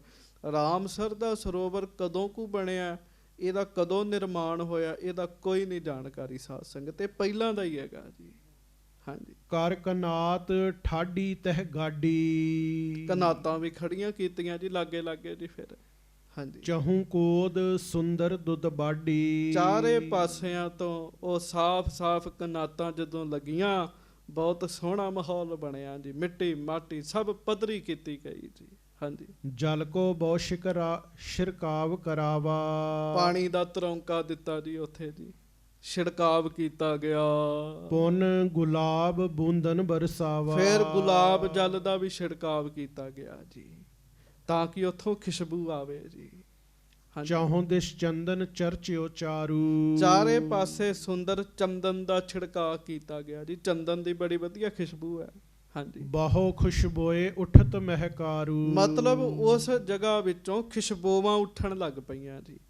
ਐਸੀ ਸੋਹਣੀ ਜਗ੍ਹਾ ਦਾ ਨਿਰਮਾਣ ਕੀਤਾ ਗੁਰੂ ਕੇ ਸਿੱਖਾਂ ਨੇ ਰਲ ਕੇ। ਆਨ ਬਾਗ ਤੇ ਸੁੰਦਰ ਬੂਟੇ। ਫਿਰ ਹੋਰ ਬਾਗਾਂ ਤੋਂ ਫੁੱਲਾਂ ਦੇ ਬੂਟੇ ਲਿਆ ਲਿਆ ਕੇ ਉੱਥੇ ਲਾਏ ਸਿੱਖਾਂ ਨੇ ਜੀ। ਚੇਤਾ ਰੱਖਿਓ, ਨਾਮ ਜਪਣ ਵਾਲੇ ਨੂੰ ਕੁਦਰਤੀ ਇਹਨਾਂ ਚੀਜ਼ਾਂ ਨਾਲ ਪਿਆਰ ਹੋ ਜਾਂਦਾ ਜੀ। ਹਾਂਜੀ। ਕਰੇ ਲਗਾਵਨ ਸੁਮਨਸ ਜੂਟੇ। ਤੇ ਸਾਧ ਸੰਗਤ ਤੋਂ ਫੁੱਲਾਂ ਦੇ ਬੂਟੇ ਸੋਹਣੇ ਸੋਹਣੇ ਲਿਆ ਕੇ ਉੱਥੇ ਲਾਏ ਜੀ, ਹਰਿਆਵਲਤਾ ਬਣੇ, ਮਨ ਖਿੜੇ ਜੀ। ਹਾਂਜੀ। ਬਰਨ ਬਰਨ ਕੇ ਫੂਲ ਪ੍ਰਫੁੱਲਿਤ। ਗੁਲਾਬ ਦੇ, ਗੈਂਦੇ ਦੇ, ਕਲੀਆਂ ਦੇ, ਪਤਾ ਨਹੀਂ ਕਿਹੜੇ ਕਿਹੜੇ ਫੁੱਲ ਲਿਆ ਕੇ, ਬੂਟੇ ਲਿਆ ਕੇ ਉੱਥੇ ਲਾਏ ਜੀ ਸਿੱਖਾਂ ਨੇ ਜੀ। ਵਾਯੂ ਬਹਿਤ ਸ਼ਾਖਾ ਜਿਨ ਝੁਲਿਤ। ਜਦੋਂ ਹਵਾ ਵਗੇ ਨਾ ਜੀ, ਉਹ ਸਭ ਹਿੱਲਿਆ ਕਰਨ, ਹਿੱਲਣ ਨਾਲ ਵੀ ਖੁਸ਼ਬੂ ਹਵਾ ਵਿੱਚ ਜਾਇਆ ਕਰੇ। ਬਹੁਤ ਸੋਹਣਾ ਵਾਤਾਵਰਣ ਬਣਿਆ। ਕਈ ਦਿਨ ਲਾ ਕੇ ਬਣਿਆ ਜੀ ਇਹ ਸਾਰਾ ਕੁਝ, ਇੱਕ ਦਿਨ 'ਚ ਨਹੀਂ ਹੋਇਆ ਜੀ। ਕਈ ਦਿਨ ਸਿੱਖ ਉਸ ਅਸਥਾਨ ਦੀ ਤਿਆਰੀ ਕਰਦੇ ਰਹੇ ਜੀ। ਹਾਂਜੀ। ਸਕਲ ਸਥਲ ਤੇ ਰੇਣ ਦਬਾਈ। ਹਾਂਜੀ। ਕੰਟਕ ਸ਼ੁਸ਼ਕ ਸ਼ੋਤ੍ਰਿਣ ਹਟਾਈ। ਸਕਲ ਸਥਲ ਤੇ ਰੇਣ ਦਬਾਈ, ਧੂੜ ਚੰਗੀ ਤਰ੍ਹਾਂ ਨੱਪ ਦਿੱਤੀ ਜੀ ਵੀ ਧੂੜ ਨਾ ਉੱਡੇ। ਹਾਂਜੀ। ਕੰਡੇ ਸੁੱਕੇ ਕੱਖ ਖਿਲਰੇ ਹੋਏ ਸਨ ਜਿਹੜੇ, ਸਭ ਚੁੱਕ ਕੇ ਦੂਰ ਕੀਤੇ ਜੀ ਉੱਥੋਂ। ਹਾਂਜੀ। ਥਲ ਕਨਾਤ ਅੰਤਰ ਬਰ ਜੇਤਾ। ਤੇ ਕਨਾਤ ਦੇ ਅੰਦਰਵਾਰ ਜਿੰਨੀ ਜਗ੍ਹਾ ਪੱਧਰੀ ਕੀਤੀ ਸੀਗੀ ਜੀ। ਹਾਂਜੀ। ਛਾਇਓ ਰੁਚਿਰ ਫਰਸ਼ ਤੇ ਤੇਤਾ। ਫਿਰ ਉੱਥੇ ਸੋਹਣੇ ਬਸਤਰ ਵਿਛਾਏ ਗਏ ਜੀ ਸੱਚੇ ਪਾਤਸ਼ਾਹ ਜੀ ਦੇ ਬੈਠਣ ਵਾਸਤੇ। ਤੰਬੂ ਕੇ ਅੰਦਰ ਚੰਦੋਵਾ। ਤੇ ਤੰਬੂ ਜਿਹੜਾ ਲੱਗਾ ਨਾ ਜੀ, ਇੱਕ ਤੇ ਤੰਬੂ ਲੱਗਾ ਹੀ ਹੈ, ਇੱਕ ਉੱਤੇ ਫਿਰ ਵਿੱਚ ਚੰਦੋਆ ਸਾਹਿਬ ਲੱਗਾ ਜੀ। ਗੱਜ ਕੇ ਆਖੋ ਵਾਹਿਗੁਰੂ। ਕਈ ਪਤਾ ਕੀ ਕਹਿੰਦੇ ਆ ਜੀ, ਚੰਦੋਆ ਸਾਹਿਬ ਤੇ ਤਾਂ ਸੀਗਾ ਵੀ ਜਦੋਂ ਮਹਾਰਾਜ ਨੇ ਬਾਹਰ ਬਹਿਣਾ, ਖੁੱਲੀਆਂ ਥਾਵਾਂ ਤੇ ਖੇਤਾਂ 'ਚ ਬਹਿੰਦੇ ਹੁੰਦੇ ਸਨ ਮਹਾਰਾਜ, ਤੇ ਕੋਈ ਧੁੱਪ ਨਾ ਪਵੇ, ਤੇ ਇਸ ਕਰਕੇ ਚੰਦੋਆ ਲੱਗਦਾ ਹੈ। ਨਹੀਂ ਸਾਧ ਸੰਗਤ ਜੀ, ਚੰਦੋਆ ਇੱਕ ਸ਼ਾਨ ਦਾ ਪ੍ਰਤੀਕ ਹੈ। ਉਹਨਾਂ ਦੇ ਕਹਿਣ ਦਾ ਮਤਲਬ ਪਤਾ ਕੀ ਹੈ, ਕਿ ਆ ਲੈਂਟਰ ਵਾਲੀ ਜਗ੍ਹਾ ਤੇ ਚੰਦੋਆ ਲਾਉਣ ਦੀ ਕੀ ਲੋੜ ਹੈਗੀ। ਕਹਿੰਦੇ ਇੱਥੇ ਤੇ ਅੱਗੇ ਹੀ ਛੱਤ ਹੈ। ਛੱਤ ਤਾਂ ਹੈਗੀ, ਤੰਬੂ ਤਾਂ ਪਹਿਲਾਂ ਵੀ ਲਾਇਆ ਜੀ, ਪਰ ਸਿੱਖਾਂ ਨੇ ਉਹਦੇ ਵਿੱਚ ਫਿਰ ਸੁੰਦਰ ਚੰਦੋਆ ਲਾਇਆ ਜੀ। ਇਹ ਸ਼ਾਨ ਦਾ ਪ੍ਰਤੀਕ ਹੈ। ਹਾਂਜੀ। ਝਾਲਰ ਦਾਲ ਝਲਕ ਤੋਂ ਹੋਵਾ। ਹਾਂ, ਜਿਹਦੇ ਆਸੇ ਪਾਸੇ ਝਾਲਰ ਵੀ ਲੱਗੀ ਹੈ ਜੀ। ਆ ਵੇਖ ਰਹੇ ਨਾ ਤੁਸੀਂ, ਝਾਲਰ ਲੱਗੀ ਹੈ ਜੀ। ਐਸਾ ਚੰਦੋਆ ਮਹਾਰਾਜ ਜੀ ਦੇ ਬੈਠਣ ਵਾਸਤੇ ਉੱਪਰਵਾਰ ਲਾਇਆ ਜੀ। ਹਾਂਜੀ। ਰੇਸ਼ਮ ਡੋਰ ਬੰਦ ਕਰ ਤਾਨਾ। ਹਾਂ, ਖਿੱਚ ਕੇ ਬੰਨਿਆ ਜੀ। ਕਈ ਸਥਾਨਾਂ ਤੇ ਜਾਈਏ, ਚੰਦੋਆ ਸਾਹਿਬ ਢਿੱਲੇ ਜਿਹੇ ਬੰਨੇ ਹੁੰਦੇ ਆ ਜੀ। ਹਾਂਜੀ। ਖਿੱਚ ਕੇ ਚੰਦੋਆ ਸਾਹਿਬ ਬੰਨਿਆ ਰੇਸ਼ਮ ਦੀਆਂ ਡੋਰੀਆਂ ਦੇ ਨਾਲ। ਹਾਂਜੀ। ਜ਼ਰੀ ਚਿੱਤਰ ਚਿੱਤਰਤਿਤ ਜਿਹ ਨਾਨਾ। ਉਹ ਚੰਦੋਆ ਸਾਹਿਬ ਦੇ ਵਿੱਚ ਕਢਾਈ ਹੈ ਜੀ। ਗੱਜ ਕੇ ਆਖੋ ਵੇਖੋ ਭਲਾ ਆਪਣਾ ਚੰਦੋਆ ਸਾਹਿਬ ਉਹੋ ਜਿਹਾ ਹੀ ਹੈ। ਹਾਂਜੀ। ਹਾਂਜੀ। ਚੰਦੋਆ ਸਾਹਿਬ ਦੇ ਵਿੱਚ ਜਰੀ ਦਾ ਕੰਮ ਹੋਇਆ, ਕਢਾਈ ਵਿੱਚ ਹੈ ਜੀ। ਐਸਾ ਚੰਦੋਆ ਸਾਹਿਬ ਸਿੱਖਾਂ ਨੇ ਲਾਇਆ। ਹੁਣ ਇਹ ਸਾਰਾ ਕੁਝ ਕਥਾ ਸੁਣ ਕੇ ਸਿੱਖ ਮਤ ਵੀ ਤੇ ਧਾਰਨ ਕਰਨੀ ਨਾ ਜੀ। ਮਹਾਰਾਜ ਜੀ ਦੇ ਬੈਠਣ ਵਾਸਤੇ ਕੈਸੀ ਜਗ੍ਹਾ ਦਾ ਪ੍ਰਬੰਧ, ਵਾਹਿਗੁਰੂ ਜਗ੍ਹਾ ਦਾ ਪ੍ਰਬੰਧ ਕੈਸਾ ਹੋਣਾ ਚਾਹੀਦਾ ਹੈ। ਹਾਂਜੀ। ਰੰਗਦਾਰ ਅੰਬਰ ਲੈ ਔਰ। ਹੋਰ ਰੰਗਦਾਰ ਕੱਪੜੇ ਲਏ ਜੀ ਸਿੱਖਾਂ ਨੇ ਜੀ। ਹਾਂਜੀ। ਤੰਬੂ ਕੇ ਅੰਤਰ ਚਹੁ ਔਰ। ਤੰਬੂ ਦੇ ਵਿੱਚ ਚਾਰੇ ਪਾਸੇ ਵਿਛਾਏ ਜੀ ਉਹ ਜੀ। ਹਾਂਜੀ। ਗੋਲ ਸਰਲ ਸੁੰਦਰ ਸ਼ੁਭ ਰੰਗ। ਹਾਂਜੀ। ਖਰੀ ਖਰੀ ਦਵੈ ਚੋਬ ਉਤੰਗ। ਤੇ ਫਿਰ ਚੋਭਾਂ ਰੱਖੀਆਂ ਜੀ, ਚੋਭਾਂ ਜੀ। ਗੋਲ ਸਰਲ ਸੁੰਦਰ ਸੋਹਣੇ ਚੰਗੇ ਰੰਗ ਦੀਆਂ 2 ਚੋਭਾਂ ਰੱਖੀਆਂ ਜੀ। ਹਾਂਜੀ। ਉੱਪਰ ਕਲਸ ਸੁਨਹਿਰੀ ਸ਼ੋਭਾ। ਉੱਪਰ ਇੱਕ ਸੁਨਹਿਰੀ ਕਲਸ ਲਾ ਦਿੱਤੇ ਗਏ ਜੀ ਦੋਵਾਂ ਦੇ। ਹਾਂਜੀ। ਜਨ ਜੁਗ ਕਮਲ ਕਲੀ ਸ਼ਬ ਲੋਭਾ। ਜਿਹੜੇ ਬੜੇ ਸੋਹਣੇ ਲੱਗ ਰਹੇ ਸਨ, ਕਮਲਾਂ ਵਾਂਗੂ ਖਿੜ ਰਹੇ ਸਨ ਜੀ। ਹਾਂਜੀ। ਐਸੋ ਥਾਨ ਕੀਨ ਰਮਨੀਕੋ। ਕਈ ਦਿਨ ਲਾ ਕੇ ਸਿੱਖਾਂ ਨੇ ਫਿਰ ਉਸ ਜਗ੍ਹਾ ਦੀ ਤਿਆਰੀ ਕੀਤੀ ਜੀ। ਪ੍ਰੇਮੀ ਗੁਰਸਿੱਖਾਂ ਨੇ ਜੀ। ਭਾਈ ਗੁਰਦਾਸ ਜੀ ਨੇ ਆਪ ਲੱਗ ਕੇ ਸਾਰੀ ਤਿਆਰੀ ਕਰਵਾਈ ਜੀ। ਹਾਂਜੀ। ਜਿਹ ਦੇਖਤ ਹੋਏ ਆਨੰਦ ਜੀ ਕੋ। ਹਾਂ, ਐਸੀ ਤਿਆਰੀ ਕੀਤੀ ਹੈ, ਐਸੀ ਤਿਆਰੀ ਕੀਤੀ ਹੈ ਜਿਹਨੂੰ ਦੇਖ ਕੇ ਵੇਖਣ ਵਾਲੇ ਦੇ ਮਨ ਵਿੱਚ ਆਨੰਦ ਵੱਧਦਾ ਹੈ ਜੀ। ਗੱਜ ਕੇ ਆਖੋ ਵਾਹਿਗੁਰੂ। ਹੁਣ ਵੇਖੋ ਨਾ ਜੀ, ਜਗ੍ਹਾ ਬੈਠਣ ਵਾਲੀ ਨਾ ਹੋਵੇ, ਨਾ ਚਾਦਰ ਚੰਗੀ ਵਿਛੀ ਹੋਵੇ, ਉੱਥੇ ਕਹੇ ਜੀ ਬੰਦਾ ਕਥਾ ਕੀਰਤਨ ਕਰੇ, ਉਹ ਜਗ੍ਹਾ ਨੂੰ ਪਹਿਲਾਂ ਵੇਖ ਕੇ ਆਨੰਦ ਬਣਨਾ ਚਾਹੀਦਾ ਹੈ ਜੀ। ਹਾਂਜੀ ਰਾਖੇ ਕੀਤਿਕ ਦਾਸ ਬਿਠਾਏ, ਹਾਂਜੀ। ਗੁਰ ਢਿਗ ਤਬ ਗੁਰਦਾਸ ਸਿਧਾਏ। ਤੇ ਫਿਰ ਸਾਧ ਸੰਗਤ ਜੀ ਭਾਈ ਗੁਰਦਾਸ ਜੀ ਪੂਰੀ ਤਿਆਰੀ ਕਰਵਾ ਕੇ ਨਾ ਜੀ ਉਸ ਜਗ੍ਹਾ ਦੀ, ਤੇ ਉਸ ਜਗ੍ਹਾ ਦੀ ਤਿਆਰੀ ਕਰਵਾ ਕੇ ਕੁਝ ਸਿੱਖ ਉੱਥੇ ਬਿਠਾ ਕੇ ਗਏ, ਗੁਰੂ ਸਾਹਿਬ ਜੀ ਨੂੰ ਲੈਣ ਗਏ ਹੈ ਵੀ ਮਹਾਰਾਜ ਆ ਕੇ ਜਗ੍ਹਾ ਵੇਖਣ, ਪਸੰਦ ਕਰਨ, ਅਗਲਾ ਕਾਰਜ ਆਰੰਭ ਹੋਵੇ ਜੀ। ਜਿਹੜੀ ਡਿਊਟੀ ਮਹਾਰਾਜ ਨੇ ਭਾਈ ਗੁਰਦਾਸ ਜੀ ਨੂੰ ਦਿੱਤੀ ਉਹਨਾਂ ਬੜੀ ਬਖੂਬੀ ਨਿਭਾਈ ਜੀ। ਉਹ ਡਿਊਟੀ ਜੀ ਬਹੁਤ ਬਖੂਬੀ ਨਿਭਾਈ ਜੀ, ਬੜਾ ਸੋਹਣਾ ਪ੍ਰਬੰਧ ਕੀਤਾ। ਹੁਣ ਧਿਆਨ ਨਾਲ ਸੁਣਿਓ, ਜਿੱਥੇ ਮਹਾਰਾਜ ਨੇ ਬੈਠਣਾ ਹੋਵੇ ਕੈਸਾ ਪ੍ਰਬੰਧ ਚਾਹੀਦਾ, ਗੱਜ ਕੇ ਆਖੋ ਵਾਹਿਗੁਰੂ। ਚੰਦੋਆ ਸਾਹਿਬ ਵਿਛਾਈ, ਫਿਰ ਉੱਥੇ ਕੁਝ ਨਾ ਕੁਝ ਕੁਦਰਤੀ ਵੀ ਚਾਹੀਦਾ ਹੈ ਜੀ, ਫੁੱਲ ਬੂਟੇ। ਆ ਤੇ ਹੁਣ ਨਕਲੀ ਲੱਗਾ ਜੀ ਸਾਰਾ ਕੁਝ, ਹਾਂਜੀ ਫੁੱਲ ਬੂਟੇ ਚਾਹੀਦੇ ਆ ਜੀ। ਤੇ ਨਾਲ ਉੱਥੇ ਫਿਰ ਸੁਗੰਧੀ ਦਾ ਵੀ ਪ੍ਰਬੰਧ ਚਾਹੀਦਾ ਹੈ ਜੀ। ਸਾਰਾ ਕੁਝ ਭਾਈ ਗੁਰਦਾਸ ਜੀ ਨੇ ਮਹਾਰਾਜ ਦੇ ਬੈਠਣ ਵਾਸਤੇ ਤਿਆਰ ਕੀਤਾ। ਲਗਭਗ ਸਾਧ ਸੰਗਤ ਜੀ ਇਹ 3 ਤੋਂ 4 ਸਾਲ ਮਹਾਰਾਜ ਉੱਥੇ ਰਹੇ ਆ ਜੀ। ਇੰਨਾ ਸਮਾਂ ਲੱਗ ਗਿਆ ਜੀ ਉੱਥੇ ਜੀ, ਤੁਸੀਂ ਅੰਦਾਜ਼ਾ ਲਾਓ। ਇਹ ਫਿਰ ਪ੍ਰਬੰਧ ਤੇ ਵਧੀਆ ਹੋਣਾ ਚਾਹੀਦਾ ਸੀ ਨਾ ਜੀ। ਸੋ ਮਹਾਨ ਕਾਰਜ ਸੱਚੇ ਪਾਤਸ਼ਾਹ ਮਹਾਰਾਜ ਕਰਨ ਲੱਗੇ ਸਾਡੇ ਭਲੇ ਵਾਸਤੇ। ਇਹ ਹੁਣ ਕਥਾ ਜਿਉਂ-ਜਿਉਂ ਆਏਗੀ ਤਿਉਂ-ਤਿਉਂ ਆਪਾਂ ਸਰਵਣ ਕਰੀ ਚੱਲਾਂਗੇ। ਲੋ ਪੰਗਤੀ ਪੜੋ, ਕੋਈ ਰਸਨਾ ਵਾਂਝੀ ਨਾ ਰਹੇ। ਸਾਵਧਾਨ ਹੋਵੋ, ਪ੍ਰੇਮ ਨਾਲ ਗੱਜ ਕੇ ਕਹੋ ਵਾਹਿਗੁਰੂ ਵਾਹਿਗੁਰੂ। ਸਤਿਗੁਰ ਦੇਓ ਪਰਤਖ ਹਰ ਮੂਰਤ, ਜੋ ਅੰਮ੍ਰਿਤ ਬਚਨ ਸੁਣਾਵੇ, ਜੋ ਅੰਮ੍ਰਿਤ ਬਚਨ ਸੁਣਾਵੇ। ਸਤਿਗੁਰ ਦੇਓ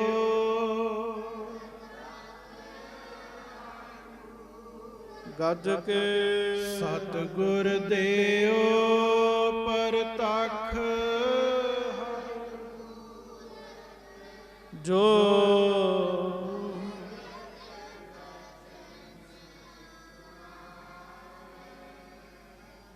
ਜੋ ਅੰਮ੍ਰਿਤ ਬਚਨ ਸੁਣਾਵੇ। ਸਤਿਗੁਰ ਦੇਓ ਪਰਤਖ ਹਰ ਮੂਰਤ, ਸਤਿਗੁਰ ਦੇਓ ਪਰਤਖ ਹਰ ਮੂਰਤ, ਜੋ ਅੰਮ੍ਰਿਤ ਬਚਨ ਸੁਣਾਵੇ, ਜੋ ਅੰਮ੍ਰਿਤ ਬਚਨ ਸੁਣਾਵੇ। ਸਤਿਗੁਰ ਦੇਓ ਗੱਜ ਕੇ ਸਤਿਗੁਰ ਦੇਓ ਜੋ ਅੰਮ੍ਰਿਤ ਬਚਨ ਸੁਣਾਵੇ, ਜੋ ਅੰਮ੍ਰਿਤ ਬਚਨ। ਸਤਿਗੁਰ ਦੇਓ ਪਰਤਖ ਹਰ ਮੂਰਤ, ਸਤਿਗੁਰ ਦੇਓ ਪਰਤਖ ਹਰ ਮੂਰਤ, ਸਤਿਗੁਰ ਦੇਓ ਪਰਤਖ ਹਰ ਮੂਰਤ, ਸਤਿਗੁਰ ਦੇਓ ਪਰਤਖ ਹਰ ਮੂਰਤ, ਜੋ ਅੰਮ੍ਰਿਤ ਬਚਨ ਸੁਣਾਵੇ, ਜੋ ਅੰਮ੍ਰਿਤ ਬਚਨ ਸੁਣਾਵੇ, ਜੋ ਅੰਮ੍ਰਿਤ ਬਚਨ ਸੁਣਾਵੇ,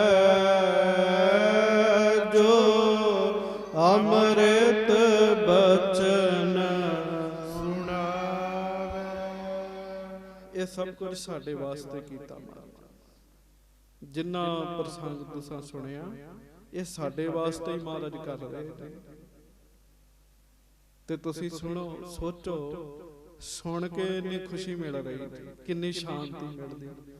ਬੰਦਾ ਉਸ ਮੌਕੇ ਵਿੱਚ, ਉਸ ਮਾਹੌਲ ਵਿੱਚ ਜਾਂਦਾ ਹੈ, ਤੇ ਜਿਹੜੇ ਉਸ ਸਮੇਂ ਮਹਾਰਾਜ ਦੇ ਨਾਲ ਸਨ ਉਹਨਾਂ ਨੂੰ ਕਿੰਨੀ ਸ਼ਾਂਤੀ ਮਿਲਦੀ ਹੋਏਗੀ। ਮਹਾਰਾਜ ਸਾਹਿਬ ਸਾਡੇ ਤੇ ਕਿਰਪਾ ਕਰਨ, ਭੁੱਲਾਂ ਦੀ ਖਿਮਾ ਬਖਸ਼ਿਸ਼ ਕਰਨੀ। ਸਮਾਂ ਹੋ ਗਿਆ, ਦਾਸ 5 ਦਫਾ ਗੁਰਮੰਤਰ ਦਾ ਜਾਪ ਕਰੇਗਾ। ਸਾਰੀ ਸੰਗਤ ਪ੍ਰੇਮ ਨਾਲ ਜਾਪ ਕਰਿਓ, ਫਿਰ ਆਪਾਂ ਮਹਾਰਾਜ ਜੀ ਦੇ ਪਾਠ ਸਰਵਣ ਕਰਾਂਗੇ ਪਿਆਰ ਨਾਲ ਗੱਜ ਕੇ। ਵਾਹਿਗੁਰੂ